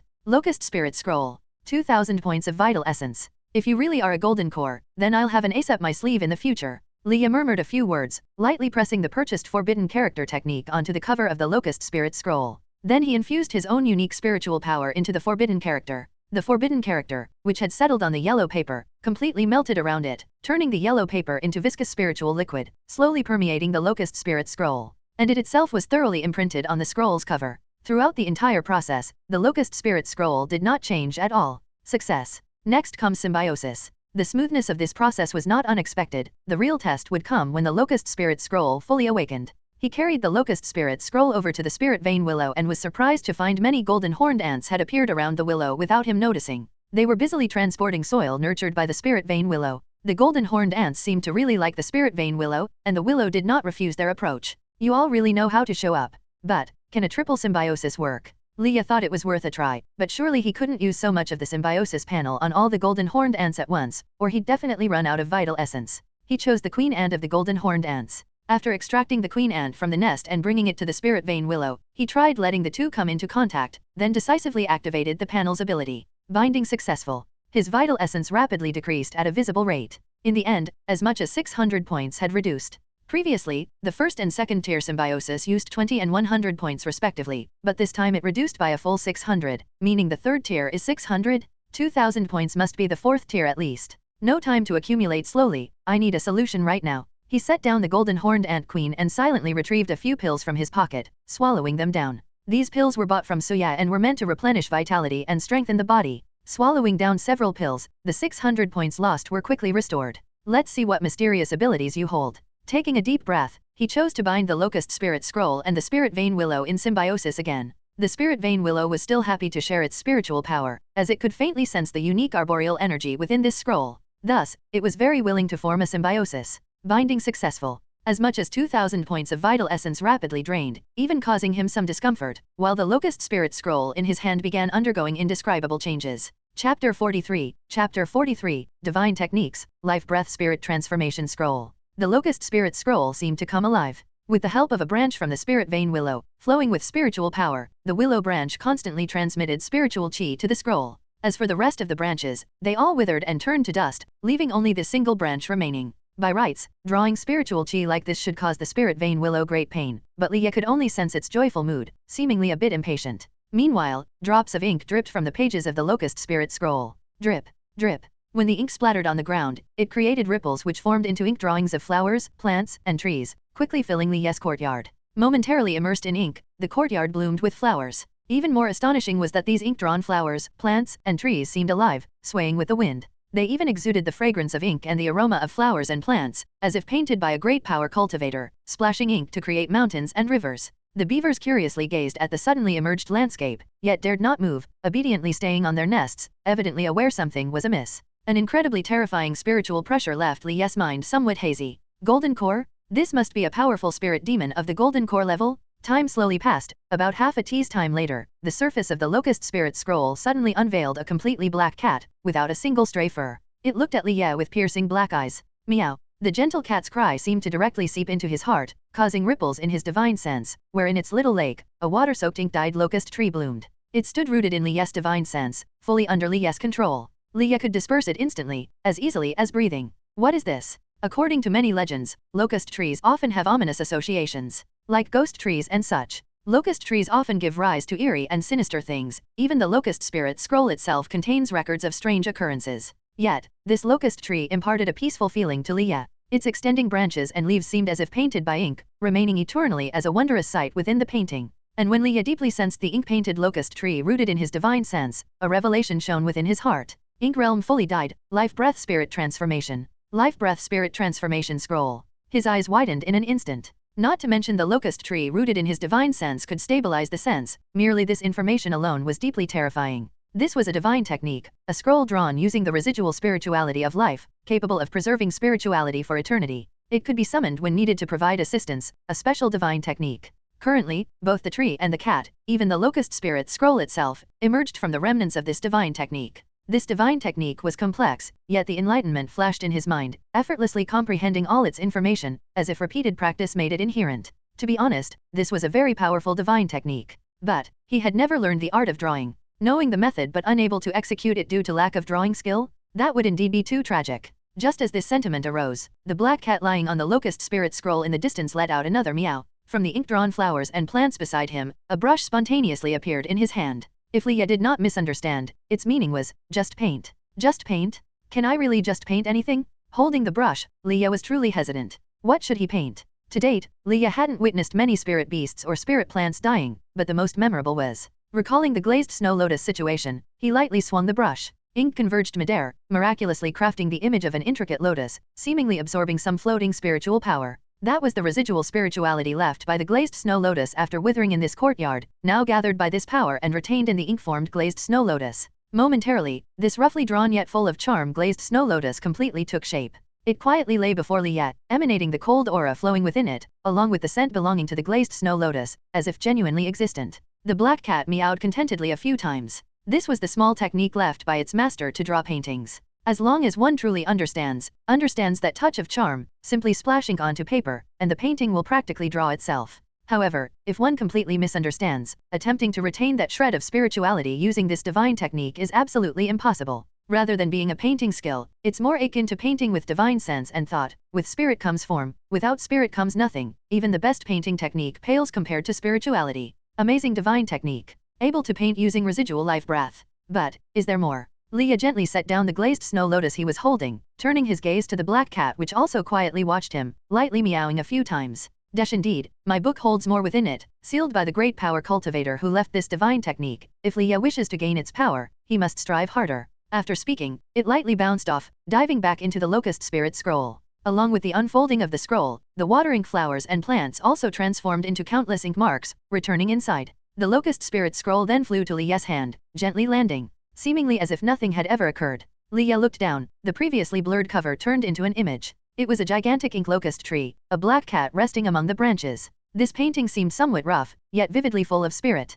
Your master, that senior must have loved you a lot. Li Ye softly stroked the scroll, inside the cat seemed to glance at him, grabbing a shiny golden character and then flicking it towards him. Whoosh! The forbidden character landed directly in his hand. Accompanied by the black cat's somewhat teasing meow, the forbidden character quickly dimmed, devoid of any spiritual chi, evidently having suffered heavy damage. Could it really be ruined? My 50,000 spirit stones? That means this cat is either not at the golden core level or extremely special, capable of stripping marked inscriptions. Or this book itself is a conglomerate of countless spiritualities, naturally unable to restrain it. Li Ye's mouth twitched slightly. Had I known this locust spirit scroll was a great power cultivator's legacy, I wouldn't have bought it. Facing a potential loss of 50,000 spirit stones, even Li Ye felt a pang of heartache. But thinking about it, it seems alright, at least successfully unlocking the locust spirit scroll. Communication is good rather than restriction with the forbidden technique. As for the lost spirit stones, that's inconsequential. Where there are flowers, there's profit, I just need to work hard to earn them back. Having harvested this powerful divine technique today, even this technique itself exceeds 50,000 spirit stones in value.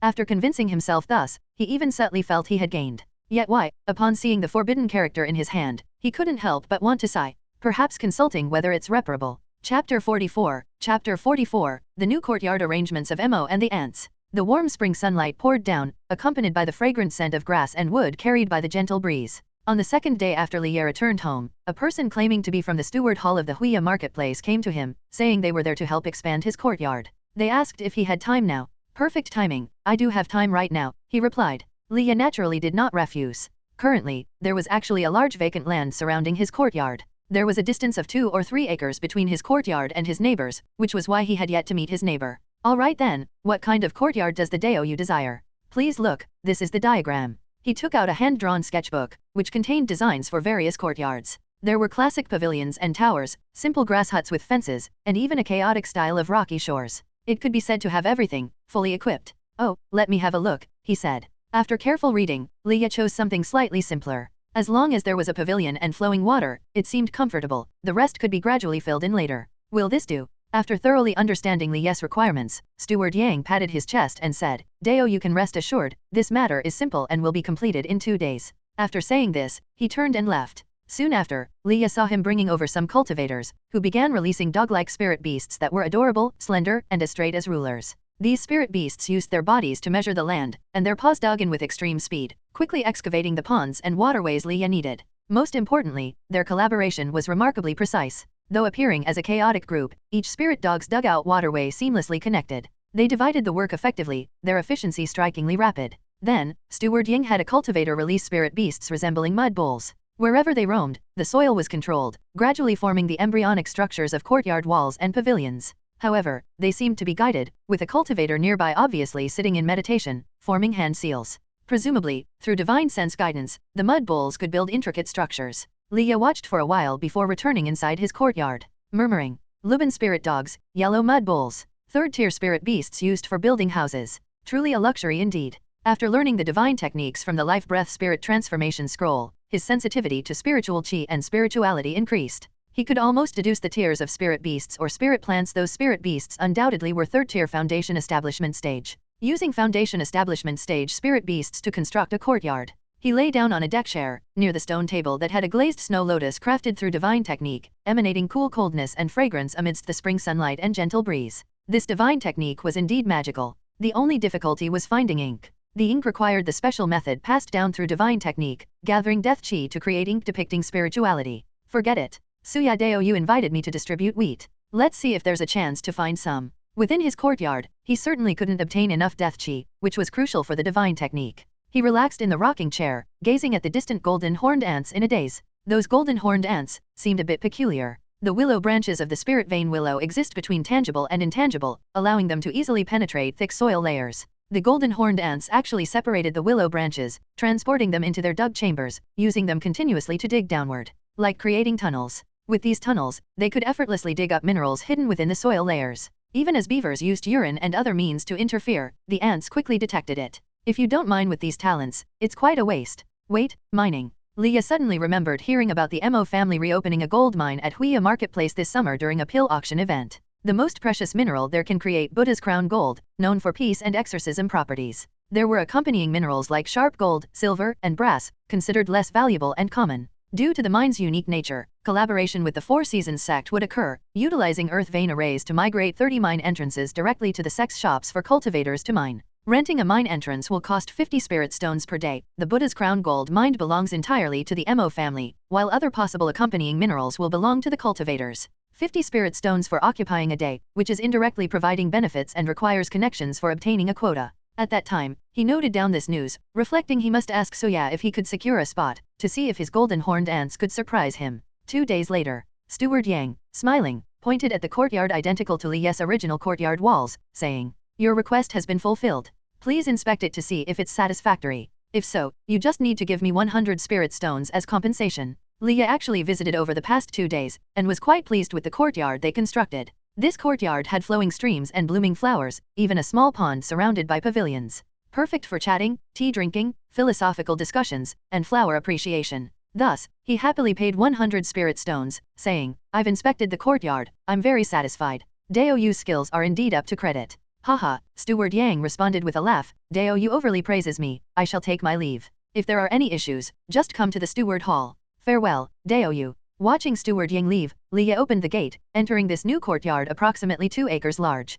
This courtyard still preserved the natural beauty, although only a few pavilions, they wonderfully integrated with the surroundings. As he glanced around, he noticed the beavers, seemingly sneaking out from the portal leading to the inner courtyard. They looked left and right, as if surveying their new territory. Lia let them do as they pleased. Whenever someone visits, they surely retreat to the backyard immediately. Having a big space to play is also beneficial. Observing this newly built courtyard, he wondered if he should plant something. Though lacking a spirit vein and source, there's still enough spiritual chi. Not planting anything would be a pity indeed. Chapter 44. Chapter 44. The new courtyard arrangements of Mo and the ants. The warm spring sunlight poured down, accompanied by the fragrant scent of grass and wood carried by the gentle breeze. On the second day after Lia returned home, a person claiming to be from the steward hall of the Huia marketplace came to him, saying they were there to help expand his courtyard. They asked if he had time now. "Perfect timing, I do have time right now," he replied. Lia naturally did not refuse. Currently, there was actually a large vacant land surrounding his courtyard. There was a distance of 2 or 3 acres between his courtyard and his neighbors, which was why he had yet to meet his neighbor.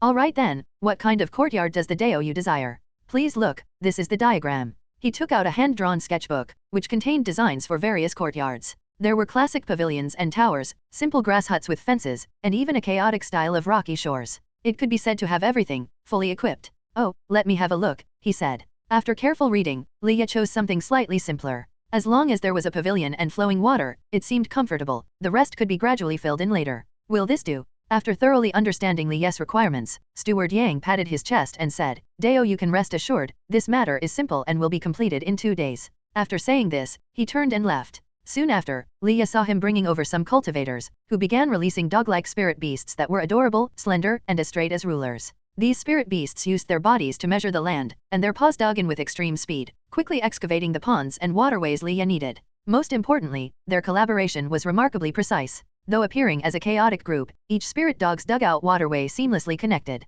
They divided the work effectively, their efficiency strikingly rapid. Then, Steward Ying had a cultivator release spirit beasts resembling mud bowls. Wherever they roamed, the soil was controlled, gradually forming the embryonic structures of courtyard walls and pavilions. However, they seemed to be guided, with a cultivator nearby obviously sitting in meditation, forming hand seals. Presumably, through divine sense guidance, the mud bowls could build intricate structures. Leah watched for a while before returning inside his courtyard, murmuring, Lubin spirit dogs, yellow mud bowls, third-tier spirit beasts used for building houses. Truly a luxury indeed. After learning the divine techniques from the Life Breath Spirit Transformation Scroll, his sensitivity to spiritual chi and spirituality increased. He could almost deduce the tiers of spirit beasts or spirit plants. Those spirit beasts undoubtedly were third-tier foundation establishment stage. Using foundation establishment stage spirit beasts to construct a courtyard. He lay down on a deck chair, near the stone table that had a glazed snow lotus crafted through divine technique, emanating cool coldness and fragrance amidst the spring sunlight and gentle breeze. This divine technique was indeed magical. The only difficulty was finding ink. The ink required the special method passed down through divine technique, gathering death chi to create ink depicting spirituality. Forget it. Suya Deo, you invited me to distribute wheat. Let's see if there's a chance to find some. Within his courtyard, he certainly couldn't obtain enough death chi, which was crucial for the divine technique. He relaxed in the rocking chair, gazing at the distant golden-horned ants in a daze. Those golden-horned ants seemed a bit peculiar. The willow branches of the spirit vein willow exist between tangible and intangible, allowing them to easily penetrate thick soil layers. The golden-horned ants actually separated the willow branches, transporting them into their dug chambers, using them continuously to dig downward, like creating tunnels. With these tunnels, they could effortlessly dig up minerals hidden within the soil layers. Even as beavers used urine and other means to interfere, the ants quickly detected it. If you don't mine with these talents, it's quite a waste. Wait, mining. Leah suddenly remembered hearing about the Mo family reopening a gold mine at Huia Marketplace this summer during a pill auction event. The most precious mineral there can create Buddha's crown gold, known for peace and exorcism properties. There were accompanying minerals like sharp gold, silver, and brass, considered less valuable and common. Due to the mine's unique nature, collaboration with the Four Seasons sect would occur, utilizing earth vein arrays to migrate 30 mine entrances directly to the sect's shops for cultivators to mine. Renting a mine entrance will cost 50 spirit stones per day. The Buddha's crown gold mined belongs entirely to the Mo family, while other possible accompanying minerals will belong to the cultivators. 50 spirit stones for occupying a day, which is indirectly providing benefits and requires connections for obtaining a quota. At that time, he noted down this news, reflecting he must ask Soya if he could secure a spot, to see if his golden-horned ants could surprise him. 2 days later, Steward Yang, smiling, pointed at the courtyard identical to Li's original courtyard walls, saying, Your request has been fulfilled. Please inspect it to see if it's satisfactory. If so, you just need to give me 100 spirit stones as compensation. Leah actually visited over the past 2 days, and was quite pleased with the courtyard they constructed. This courtyard had flowing streams and blooming flowers, even a small pond surrounded by pavilions. Perfect for chatting, tea drinking, philosophical discussions, and flower appreciation. Thus, he happily paid 100 spirit stones, saying, I've inspected the courtyard, I'm very satisfied.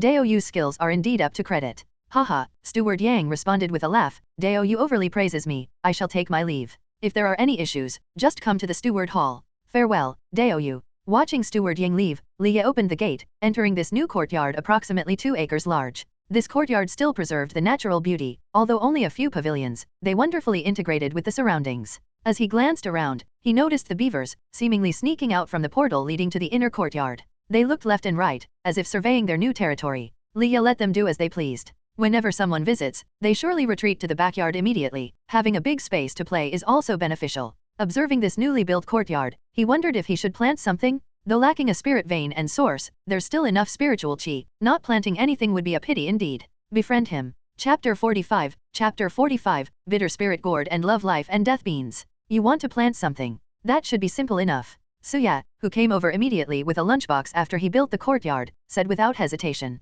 I know of a spirit plant that doesn't require much spiritual chi. In fact, its concentration needs to be adjusted constantly and cannot be too abundant. That thing is in high demand among us alchemists. If you can plant such a spirit plant, my fellow senior and junior disciples would be willing to buy it at a high price. Li's gaze lingered on the plate of pastries adorned with honey and walnuts that Suya took out, and he silently swallowed a mouthful of saliva. He couldn't tell what exactly was used to make this green cake. The aroma was so tempting that even a cultivator like him, who hadn't eaten breakfast, found it difficult to resist. Then he inquired, what kind of spirit plant are you talking about? From what you say, it sounds like it would be hard to grow. Suya teasingly pushed the pastries over. It's called the bitter spirit gourd. It's a special type of gourd that can open and close freely from sprouting to maturation, allowing materials or spirit pills to be stored inside. Remarkably, anything placed inside the gourd is preserved better than in a sealing spirit box, even purifying the spiritual chi within. There are different spirit seeds for these gourds, which can grow to have varying lifespans and quantities, from 1 month to a year or even 100 or 1,000 years.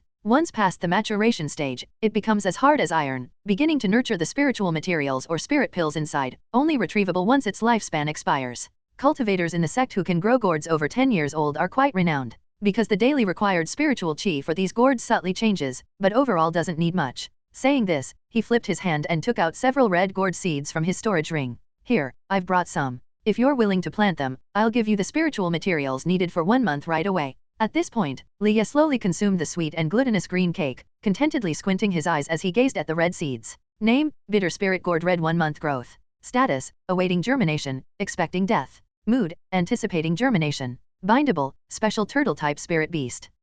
Special turtle type spirit beast? Isn't that a bit vague? Previously, the descriptions on the status screen have been clear and precise, but this one is quite ambiguous. What exactly qualifies as special? My friend, bringing such a delicious meal must mean you have a request. Leah shook his head, but I've never planted this before. Isn't your bet a bit too risky? What if it fails and is wasted? One must always be upfront with potential drawbacks. I believe in your capabilities. Suya's expression became slightly peculiar when discussing this. Have I ever mentioned that my older sister, during every holiday, has to gift her senior brother? That's to request him to grow more of the spirit plants she needs. He's the owner of the spiritual mechanism vine. Afterward, he couldn't help but sigh. In a little while, there will be several junior disciples stationed here, preparing for the triannual external missions. By then, your doorstep will probably be worn down. You mustn't forget me. Goosebumps rose all over Li's body, and he quickly replied, all right, I'll plant them. Please don't say such strange things anymore. Suya instantly showed a radiant smile, pushing the box of seeds and another jade box over, urging, quick, eat up. After this, you have to attend Master's preaching assembly. Preaching assembly. Lia nearly choked, thinking he should have been informed beforehand about this. Yes. Suya nodded. Previously, I mentioned that after the snowstorms ended, our master would hold a preaching session based on the completion progress of planting spring wheat. You're first place and did exceptionally well, so master decided to meet you personally to convey the teachings. Though his tone was light, Lia felt as if a fire had been lit under his seat. From what he understood, it was highly likely to be a nascent soul cultivator, and the nascent soul cultivator was to personally impart teachings. And here he was, still indulging himself? Suya shrugged, pointing at the box of food. Because it's made by that senior, using the flint fire of yours. When you meet in a bit, the true man might ask how it tastes, so you can't possibly leave it unfinished. Next time, make sure to inform me clearly. Lia helplessly cupped his hands and then began to leisurely enjoy the delicacies in the box, fish, meat, desserts, soup, and staple food. Of course, during the process, he didn't forget to mention to Suya his interest in participating in mining. Suya readily agreed, only asking to wait until the distribution of wheat before arranging it. Lia felt assured and continued to savor it. With every bite, he felt the numbers on his status screen tick upward. +1, +5, +10. By the time he finished everything in the lunchbox, Suya had already handed over a handkerchief, and when Lia touched the handkerchief, the surrounding space suddenly began to rotate and change. It seemed as if only a breath had passed. He found himself in a field that stretched endlessly, growing countless beans, and a female cultivator in white stood not far away, casting her gaze toward him. Oh, all 5 elements are present. The 5 elements spirit ascension technique you practiced is impressive. If my senior brother hadn't said he wanted to take you as his disciple, I probably couldn't resist this rare find myself, unable to pass up such a gem. She tossed Lia a pair of grayish gloves. For the technique scattering beans into soldiers, you need the right kind of beans, so go ahead and search. This field is a grotto heaven of mine, containing many spirit seeds and even some divine seeds. If you're truly capable, finding something of value will ease my effort in teaching later, at least I won't waste my effort in putting on a show. With those words, her figure disappeared abruptly. Lia blinked, quietly putting on the gloves, looking at the endless vista, taking the first step intending to walk forward, only then lowering his head unexpectedly. Oh. He squinted, pulling a very petite seedling out of the ground and said to the emptiness before him, Senior, just this one then. Swoosh. The female cultivator's previously vanished figure reappeared in an instant. She looked at the arm-length seedling in Lia's hand, with merely 5 or 6 black and white beans scattered on it, looking wilted and unimpressive. Her expression turned somewhat subtle. Are you sure you want to choose this one? Yes, I find it pleasing to the eye. Lia confidently nodded. I'm sure I'm destined for it. With such sharp perception, you should learn to conceal it moving forward. The female cultivator pointed at the seedling. It's the love, life and death beans, a spirit seed that originated from the hell path, which I painstakingly purified. But never mind, since I've decided and you indeed possess this talent and chi fortune, this love, life and death bean is now yours. As soon as she finished speaking, a surge of spiritual chi flushed towards the beans. Gradually, the black surface of the beans melted, revealing layers that were nearing the color of black blood. Transforming from red to black, it's evident how much red was amassed. Such an exceptionally terrifying level of spiritual power. Chapter 46, Scattering Beans into Soldiers, Red Bean, and Cyan Bird. The red light stacked around Liya, and amidst the glowing haze, it seemed many blurred shadows could be seen standing on either side of a black and white river, gazing longingly. Among those shadows were men and women, old and young, and quite a few like dogs, cats, cows. There were even blooming flowers, plants, and insects. The scene was immensely spectacular. Liya felt his breath being oppressed and uneven. This love life and death bean, although it didn't explicitly show signs of aversion or aggressive intent towards him, just its mere presence made it difficult for Liya to endure. The female cultivator slowly spoke. Many people say longing exists only between men and women. But longing is a form of emotion, not just love, family, friendship. Nearly all emotions result in longing when there is a separation in silence. This love life and death bean was born as a demon plant after the demon sect used the hell path method to sacrifice an entire city, bringing forth countless longing from the separated beings beyond life and death. I've placed a forbidden technique on it. Only when your cultivation and divine sense reach a certain level can you unseal the subsequent seals, otherwise, you can't handle its complete form. Her voice was like golden characters, leaving seal after seal on the love life and death bean in Liya's hand, ensuring the scariest power within wouldn't leak out, allowing Liya to hold it. Come with me. Following the female cultivator, Liya felt the scenery around him change quickly with the wind, soon arriving at it should be a kitchen. It was fully equipped with pots, pans, cauldrons, and various kitchen utensils. The female cultivator casually tossed a handful of yellow beans, and as the beans hit the ground, they transformed into tiny yellow bean men through the rising smoke. They began jumping around, picking up various ingredients and utensils, proficiently making food, whether it was kneading dough, juicing, or stuffing and shaping. The female cultivator sat casually on a chair beside, pointing at the yellow bean men, scattering beans into soldiers. The key is in the beans and in your own spirit and mind. I treat these beans like family and friends. Within this personal grotto heaven, I even asked the divinity transformation ancestor inside the sect to establish some special forbidden techniques. It's actually not me maintaining the grotto heaven now. Instead, it's these adored bean soldiers who are using their own lives to maintain the bond with me. That's the reward I receive. Your love life and death bean should be a bit easier. As long as it's willing to accept you, it will stay by your side for life and death, without requiring much effort. She pointed a finger at Liya. A rather ingenious piece of magic directly flooded into the latter's divine sense. Like a gentle breeze brushing over the lake of divine sense, scattering countless characters, yet with the sharpness of a great bell vibrating straight into one's heart. Liya instantly memorized this magic firmly. It's called scattering beans into soldiers, but the effect is not merely tossing the beans to become helpful bean soldiers. More importantly, it's about cultivating the ability to contract with the beans. In simple terms, the basic scattering beans into soldiers treats the beans as a disposable item. They can just be thrown away without worry. However, this divine technique nurtures the bean soul, allowing the spiritual essence of the tossed beans to return to the cultivated bean seedlings after the spiritual energy dissipates. The stronger the bean seedling, the more abundant the spirituality, and the stronger and wiser the bean soldiers. What Liya needed to do was embed a talisman seal of his own divine sense within the core of this love life and death bean, forming a special bond through its power with this spirit plant. Only then could he perform the scattering beans into soldiers technique. He exhaled deeply, sat cross-legged, cradled the love life and death bean in his hands, his forehead slowly moving as his divine sense materialized into sparkling, transparent threads. This process was both extremely arduous and painful. If it weren't for the magic not demanding cultivation level, which even suggested that a lower cultivation makes a better imprint with the bean seedling, he probably couldn't endure it. More challenging was when he barely managed to guide his divine sense into silky threads wrapping around the love life and death bean, the entire amassed sorrow of life and death, and longing transmitted directly into his heart. This was indeed the most challenging step. Other spirit beans might just have incompatible attributes, but this love life and death bean penetrates the divine sense and soul, making you experience the longing and sorrow it communicates and accumulates. Fortunately, Liya had a panel. Hence his perception of spirit plants and spirit beasts was fiercely sharp. Additionally, he had already gained much favor from little beings, and notably, that life breath spirit transformation scroll sycamore stood tall in his divine sense. Thus, the process was relatively smooth. He quickly contacted the spirituality of the love life and death bean enshrouded in layers of deep, pitch-black longing, extending a graceful, warm hand.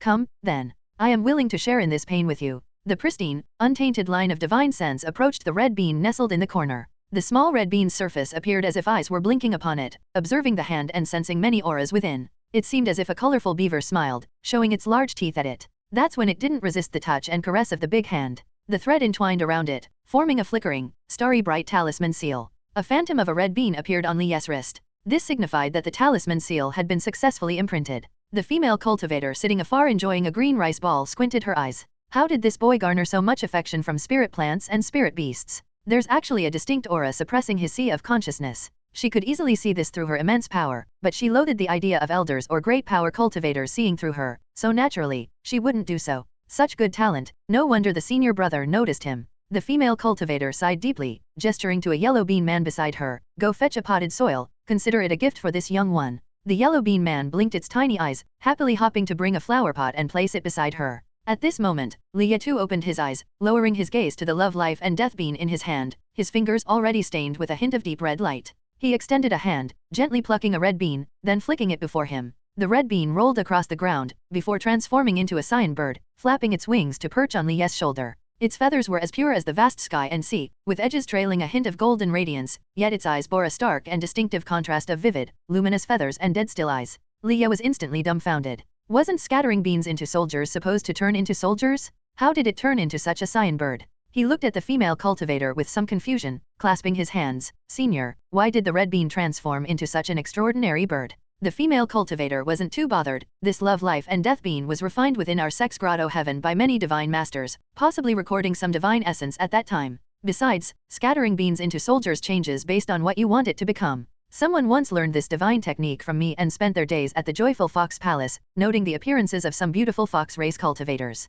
You must remember, henceforth knowing it's your bean soldier, never let appearances deceive you. Alright, since you've tasted my culinary art earlier, now tell me how splendid it is. If you manage to flatter me satisfactorily, I'll gift you a pot of golden white spirit soil from the sect. If not, she smiled with deep meaning. Liya looked at the freshly prepared gourmet feast beside her, beads of sweat unknowingly slipping from his temple. I'll do my utmost, dear Junior. He offered a salute, unable to suppress a wry smile. Chapter 47, Rapidly Growing Gourd. 2 days later, Liya held his somewhat bloated stomach as he slowly walked out of a space door composed of radiance, returning to his home. To be fair, the meals prepared by that senior's bean soldiers were extremely delicious, using excellent spiritual materials and allowing him to replenish a full 500 points of vital essence. But reviewing each dish thoroughly and having to say flattering words was indeed a bit challenging for him. Fortunately, before crossing over, he had also been baptized with some big data, and he barely passed the senior's test, carrying a pot of golden white soil, successfully returning home. Everything in the courtyard appeared as usual, except shortly after he came in, a few beavers began peeking from the small door of the inner courtyard. Chirp, chirp. Once they saw Liya return, their small eyes lit up instantly, their round bodies rolling like balls as they ran to Liya's feet, nudging and clawing. After they finally relieved their longing, they suddenly saw a noble and elegant cyan bird lowering its head, its deep eyes tightly fixed on them. To be precise, it should have been staring at the largest and fattest beaver among them. The beavers hurriedly huddled together, water vapor glistening on their paws as if in intimidation. But the cyan bird casually descended, chirping twice at the largest beaver. The spiritual light on its body instantly vanished, transforming into a red bean rolling in front of the beaver. And the spirituality had long returned to the love life and death beans already planted in the golden white spirit soil. This is his gift to you. Liya's tone was somewhat playful. While in the garden, whenever you need it, it can transform from within. It seemed that while he was drawing the talisman seal earlier, a distinct portion of the mana belonging to the beaver had left a profound impression on the love life and death beans. The beaver suddenly understood, stuffing the red bean into its thick fur, causing Liya's mouth to twitch. Did you hide a storage ring in your fur? He thought he might need to hang a storage ring around the beaver's neck in the future.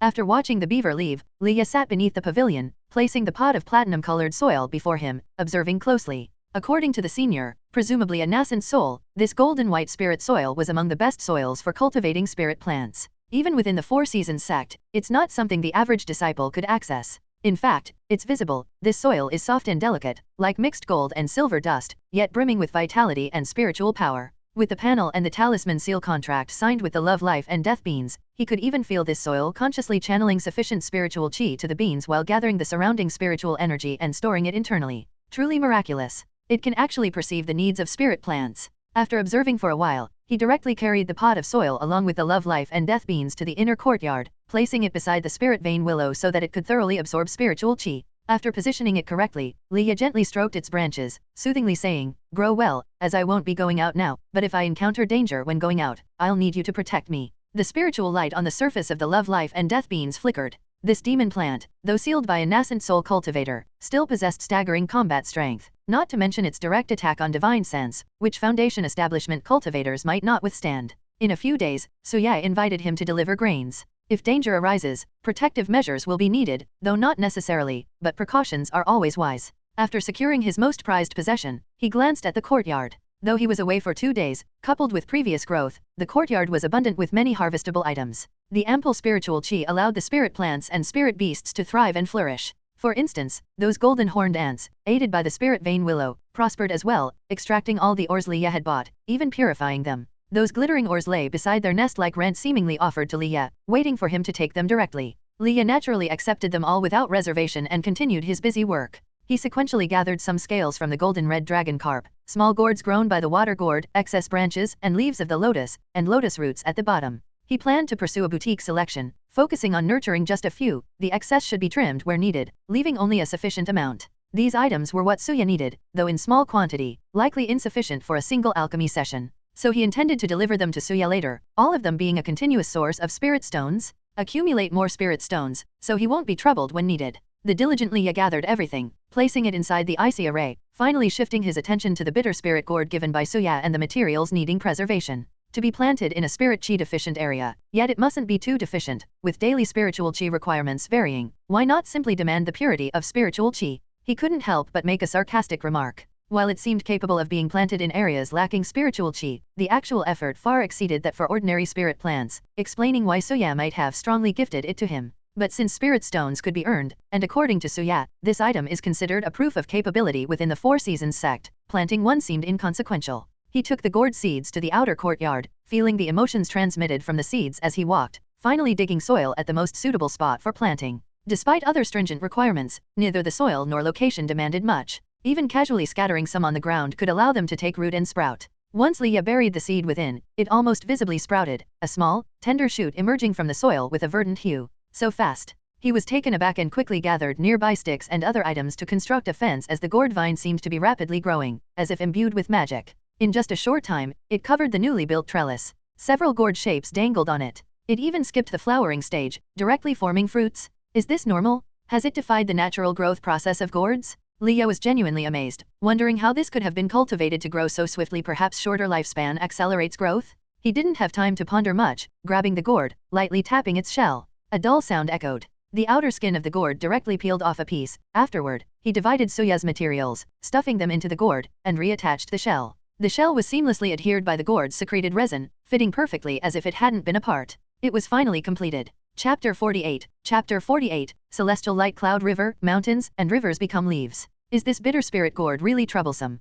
On the fourth morning, Leah murmured curiously to himself. He seemed not to feel anything troublesome about it, didn't even mention needing to adjust any spiritual qi. After it quickly matured, it hardly changed at all. He was worried for nothing, even had the beaver keep an eye on it during sleepless nights, and extended a branch of the spirit vein willow here. But after a few days, there was nothing to worry about at all. If that's the case, I can leave with peace of mind. Leah took out a jade scroll and waved it lightly in front of him, from which emerged the virtual image of Suya, Taoist friendly, meet at the marketplace dock in 2 days. Honestly, he was a bit reluctant to leave his home like this. But cultivation indeed shouldn't just be staying at home, going out appropriately is also beneficial. Moreover, he truly didn't understand why spring wheat was distributed to mortals. He heard that this task with spring wheat even allowed some regular farming cultivators to earn plenty of spirit stones. The Four Seasons sect spent so many spirit stones, and then gifted them to mortals, which was quite puzzling. But this mystery was about to be solved. He walked up to the love, life and death beans, reached out, and plucked the last 2 red beans. This time when leaving, I'm counting on you to look after the place.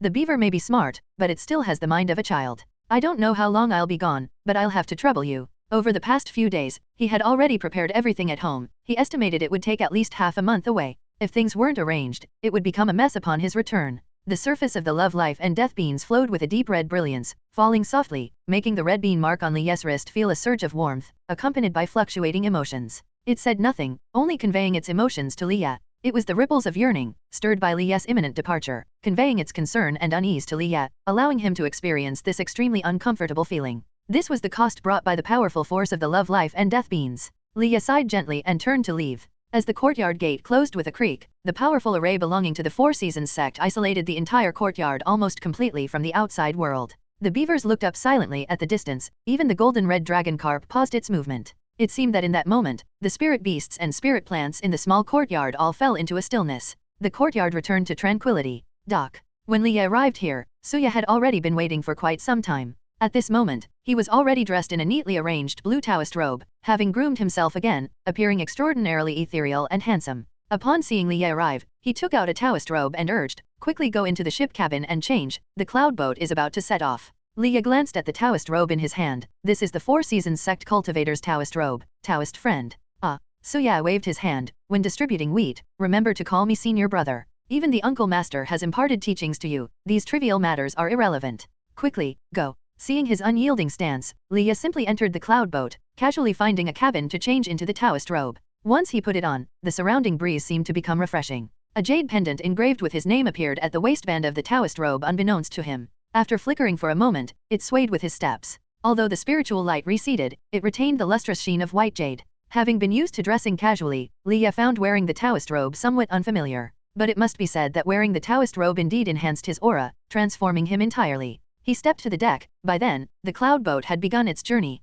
On both sides were rolling clouds and light like flowing water, lifting the cloud boat gradually upward. In the distance, countless clouds could be seen cascading down from the heavenly dome, much like ascending a waterfall from below. The view was exceedingly magnificent, with the celestial light and clouds spreading over the cloud boat, flowing through his fingertips and side, bringing strands of coolness. He couldn't help but extend his hand, attempting to grasp a handful of clouds, but they merely scattered and vanished quickly without a trace. This scenery is truly beautiful. For some reason, at that moment, he suddenly longed to take his spirit beasts out to behold such scenes. The cultivation realm was so vast, it was good having a home of his own. It seems I need to save some spirit stones to buy something like a spirit beast ring for extended carrying. With such thoughts, he continued to gaze into the distance. The location of Huiya's marketplace dock was at a tributary of the Cloudlight Celestial River, flowing through the entire eastern domain. This so-called Cloudlight Celestial River flowed from the heavenly dome, linked with various marketplaces and forces through tributaries. Previously, he only heard of it, considering that passing through the Cloudlight Celestial River to various places required some fees. This fee was the feed money for the Heavenly River white dolphins raised by the Four Seasons sect, living within the Cloudlight Celestial River. At this moment, near the cloud boat, one could see, faintly visible, completely translucent Heavenly River white dolphins, seemingly forged from radiance, assisting the cloud boat upwards, soon entering the stable upper Celestial River. Looking into the distance, clouds and celestial light surged endlessly in every direction, vast and boundless. This cloud boat, even of considerable size, seemed as small as a leaf within the Celestial River. How is it? Suya approached him. This Taoist robe is woven from the silk of the Kingsui silkworm. It is warm in winter and cool in summer, resistant to water and fire. Wearing it is truly comfortable. Didn't Senior Tang say a few days ago that the silkworms and mulberry trees would be delivered soon, yet it's been 6 or 7 days, and there's no sign of them. Leia wondered. Oh, various complex tasks. Suya shook his head. I'd better first explain this task of delivering wheat to you. His expression turned a bit solemn. Remember not to put on airs as a cultivator once you reach the mortal territories. Each mortal town marked by our sect is protected by the divine power of the Temple of All Gods. These generations of mortals might be our future junior brothers and sisters. We, having cultivated from mortal origins, naturally should not look down upon mortals. Leia promptly nodded solemnly. What senior brother says is correct, junior brother will remember. Suya smiled. That's right, and as for why we're delivering wheat, it's also meant to assist mortals in shedding a bit of their mortal roots. Long-term consumption of such spiritual chi and vitality-enriched wheat will naturally endow their future offspring with a bit of talent. This initiative is presided over by a senior ancestor, who delineated the realm of the Temple of All Gods and designated various mountain and river grotto heavens for the mortals to reside in. Pausing here, he pointed to the distance. Look there. Leia quickly looked in the direction he pointed, only to see in the celestial light and clouds some sudden appearances of green foliage. Within each leaf were clear views of mortal towns and landscapes. Through a panel, he could observe the conditions of those leaves. Name, mountain and river void leaf immortal god decree. Status, normal. Mood, none. Although visible, they were pitifully few, and there wasn't enough time to observe further. For the cloud boat began to slowly accelerate. As the surrounding light flowing from the cloud boat gradually shrank, directly rushing toward a certain leaf, Suya's voice still lingered in Leia's ear. Look, this is the immortal and mortal barrier demarcated by that senior in the eastern domain, utilizing the branches of the sex treasured Jian Mu. In the eyes of mortals, we cultivators reside within the grotto heaven-blessed lands. In the end, the voice became quite vague, for the cloud boat had already turned into a radiant streak, crashing into a green leaf. Chapter 49, Chapter 49, Heavenly River City, Mortals and Cultivators. Tianhe City. A group of mortal youths who were diligently exercising their bodies suddenly looked up in unison. They saw the clouds parting, a white cloud boat silently emerging and then landing on the tallest mountain in the city. Their eyes were instantly filled with joy. It's an immortal. Is it this year's wheat? I wonder if the immortals will take in disciples this year. The elder standing beside them also gazed up at the high mountain, and after a moment, he withdrew his gaze and authoritatively swept his eyes over the youths. Go ahead, this is a benefit the immortals are giving you. If you have the opportunity, staying by the side of an immortal is a good thing. With his words, the youths immediately cheered, bowed to the elder in unison, and began to climb the high mountain. There were naturally slopes and forests along the way, but they couldn't stop them at all. They were the most clever and diligent group of youths in Tianhe City. They honed their bodies every day and had learned some of the texts left by the Four Seasons sect disciples stationed there, suitable for mortal cultivation. But the biggest problem was that their spirit roots were not very good. If they wished to pursue a path of magic cultivation and divine techniques, it would be very difficult, but going the route of a body cultivator was quite good. The mortal elder knew that if an immortal chose them, allowing them to leave and enter a grotto heaven-blessed land in the immortal realm, it would be a good thing. They quickly reached the mountaintop along a path they had walked countless times since childhood. At this time, several muscular and agile golden monkeys were carrying bundles of wheat from the cloud boat.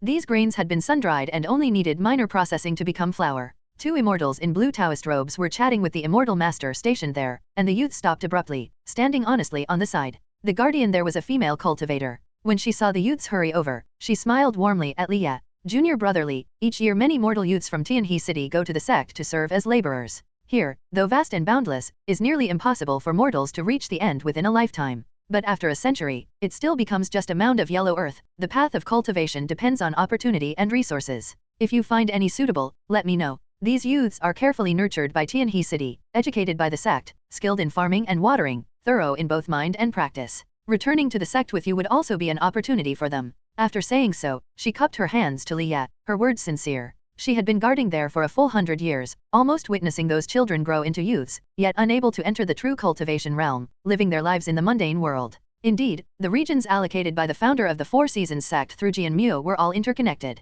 The area was vast, far exceeding other domains allocated to mortals, and there was absolutely no worry about demonic cultivators causing trouble. Yet she watched those youths who became famous in the martial world fade away, their beauty turning to bones, feeling a pang of sigh and reluctance. Alas, even the Four Seasons sect could only do so much, gradually increasing the number of mortals with spirit roots through generations of cultivation. But making everyone capable of cultivation has yet to be realized. So lately, whenever someone comes, she tries to recommend them. At least the senior brothers and sisters who can come here have been carefully selected, so there's no worry for mortals following them. Why would senior sister say such things? But Liya felt somewhat awkward. Living so comfortably, he had no intention of having laborers to serve him, feeling a bit odd. This senior sister was rather presumptuous, making him somewhat uncomfortable. Sigh. Suya shook his head at the female cultivator. Junior sister Lu, you're indeed overreaching. If junior brother Li is willing, naturally he will have interest. What you're doing goes against the sect rules. The female cultivator sighed helplessly. Indeed, junior sister has overstepped.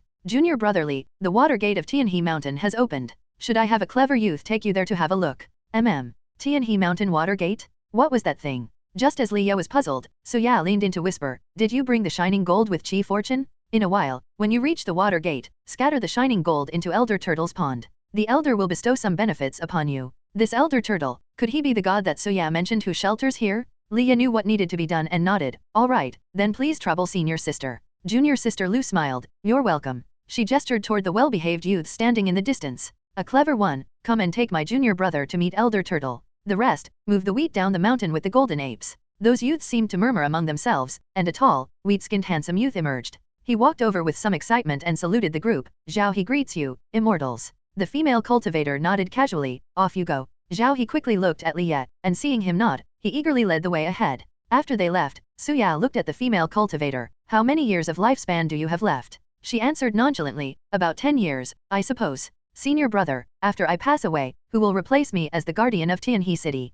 Suya slowly walked aside and softly said, you can choose, junior sister Lu. However, you've been the link between the sect and Tianhe City, entangled with so much karma, so of course, you have merit. When you pass, a nascent soul elder will come, and if the chi fortune and merit you've accumulated over this century are enough, you can be conferred with the immortal seal and become the earth and mountain god of Tianhe. But you should know, even as earth and mountain gods, assistance from cultivators is needed. Today, I've used some favor to bring junior brother Li here. I've brought him here. What happens next is up to you, but don't do anything foolish. I still need to deliver wheat to other cities. Hopefully, you'll have some gains before I return. He patted junior sister Lu on the shoulder, then reboarded the cloud boat, which slowly started and turned into a beam of light, departing. The female cultivator looked in the direction Suya left, her eyes filled with hope. She had worked hard for 100 years, abandoning the prosperity of the cultivation realm, cultivating among humans, finally getting a chance to become an earth and mountain god. Though if she wasn't mistaken, this junior brother Li hadn't even entered the sect yet, so why did senior brother Su need to expend favors to bring him here?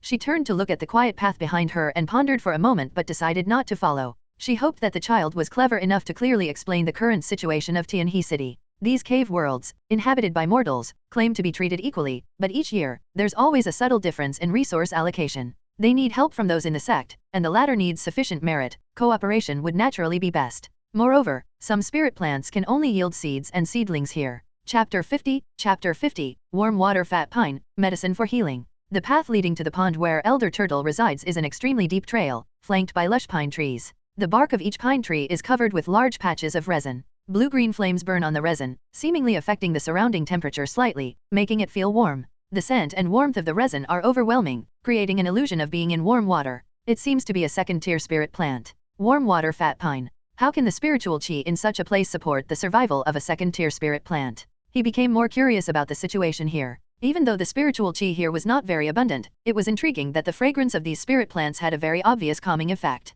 Leah felt his mind at peace, just like soaking in a hot spring. Leah followed behind the young boy. The boy in front seemed to hesitate for a moment and then gathered courage to introduce. Immortal, this is the sacred place of our Earth God Temple in Heavenly River City, and going further down is the deep pond where Grandpa Turtle resides. It's indeed my first time here, so if there are any taboos or interesting stories I don't know, just tell me directly. Honestly, he still didn't understand why Suya insisted on him coming here. Was it just to experience the mundane scenery, or perhaps to explain the power of the Four Seasons sect to him? It can't really be to get him to accept a menial task, can it? Perhaps he would understand after seeing the so-called Elder Turtle, or from the words of this young boy. All right. The boy's courage grew slightly. He moved swiftly through the woods, speaking clearly. Every year, there are immortals like you who come here to pay respects to Grandpa Turtle. The entire Heavenly River City relies on the protection of Grandpa Turtle and the Land God and Land Lady to ensure favorable weather conditions. Land God and Land Lady. Yes. The crops we farm every year are passed down by the earth and mountain gods from the temple. It's said that they used to be immortals just like you.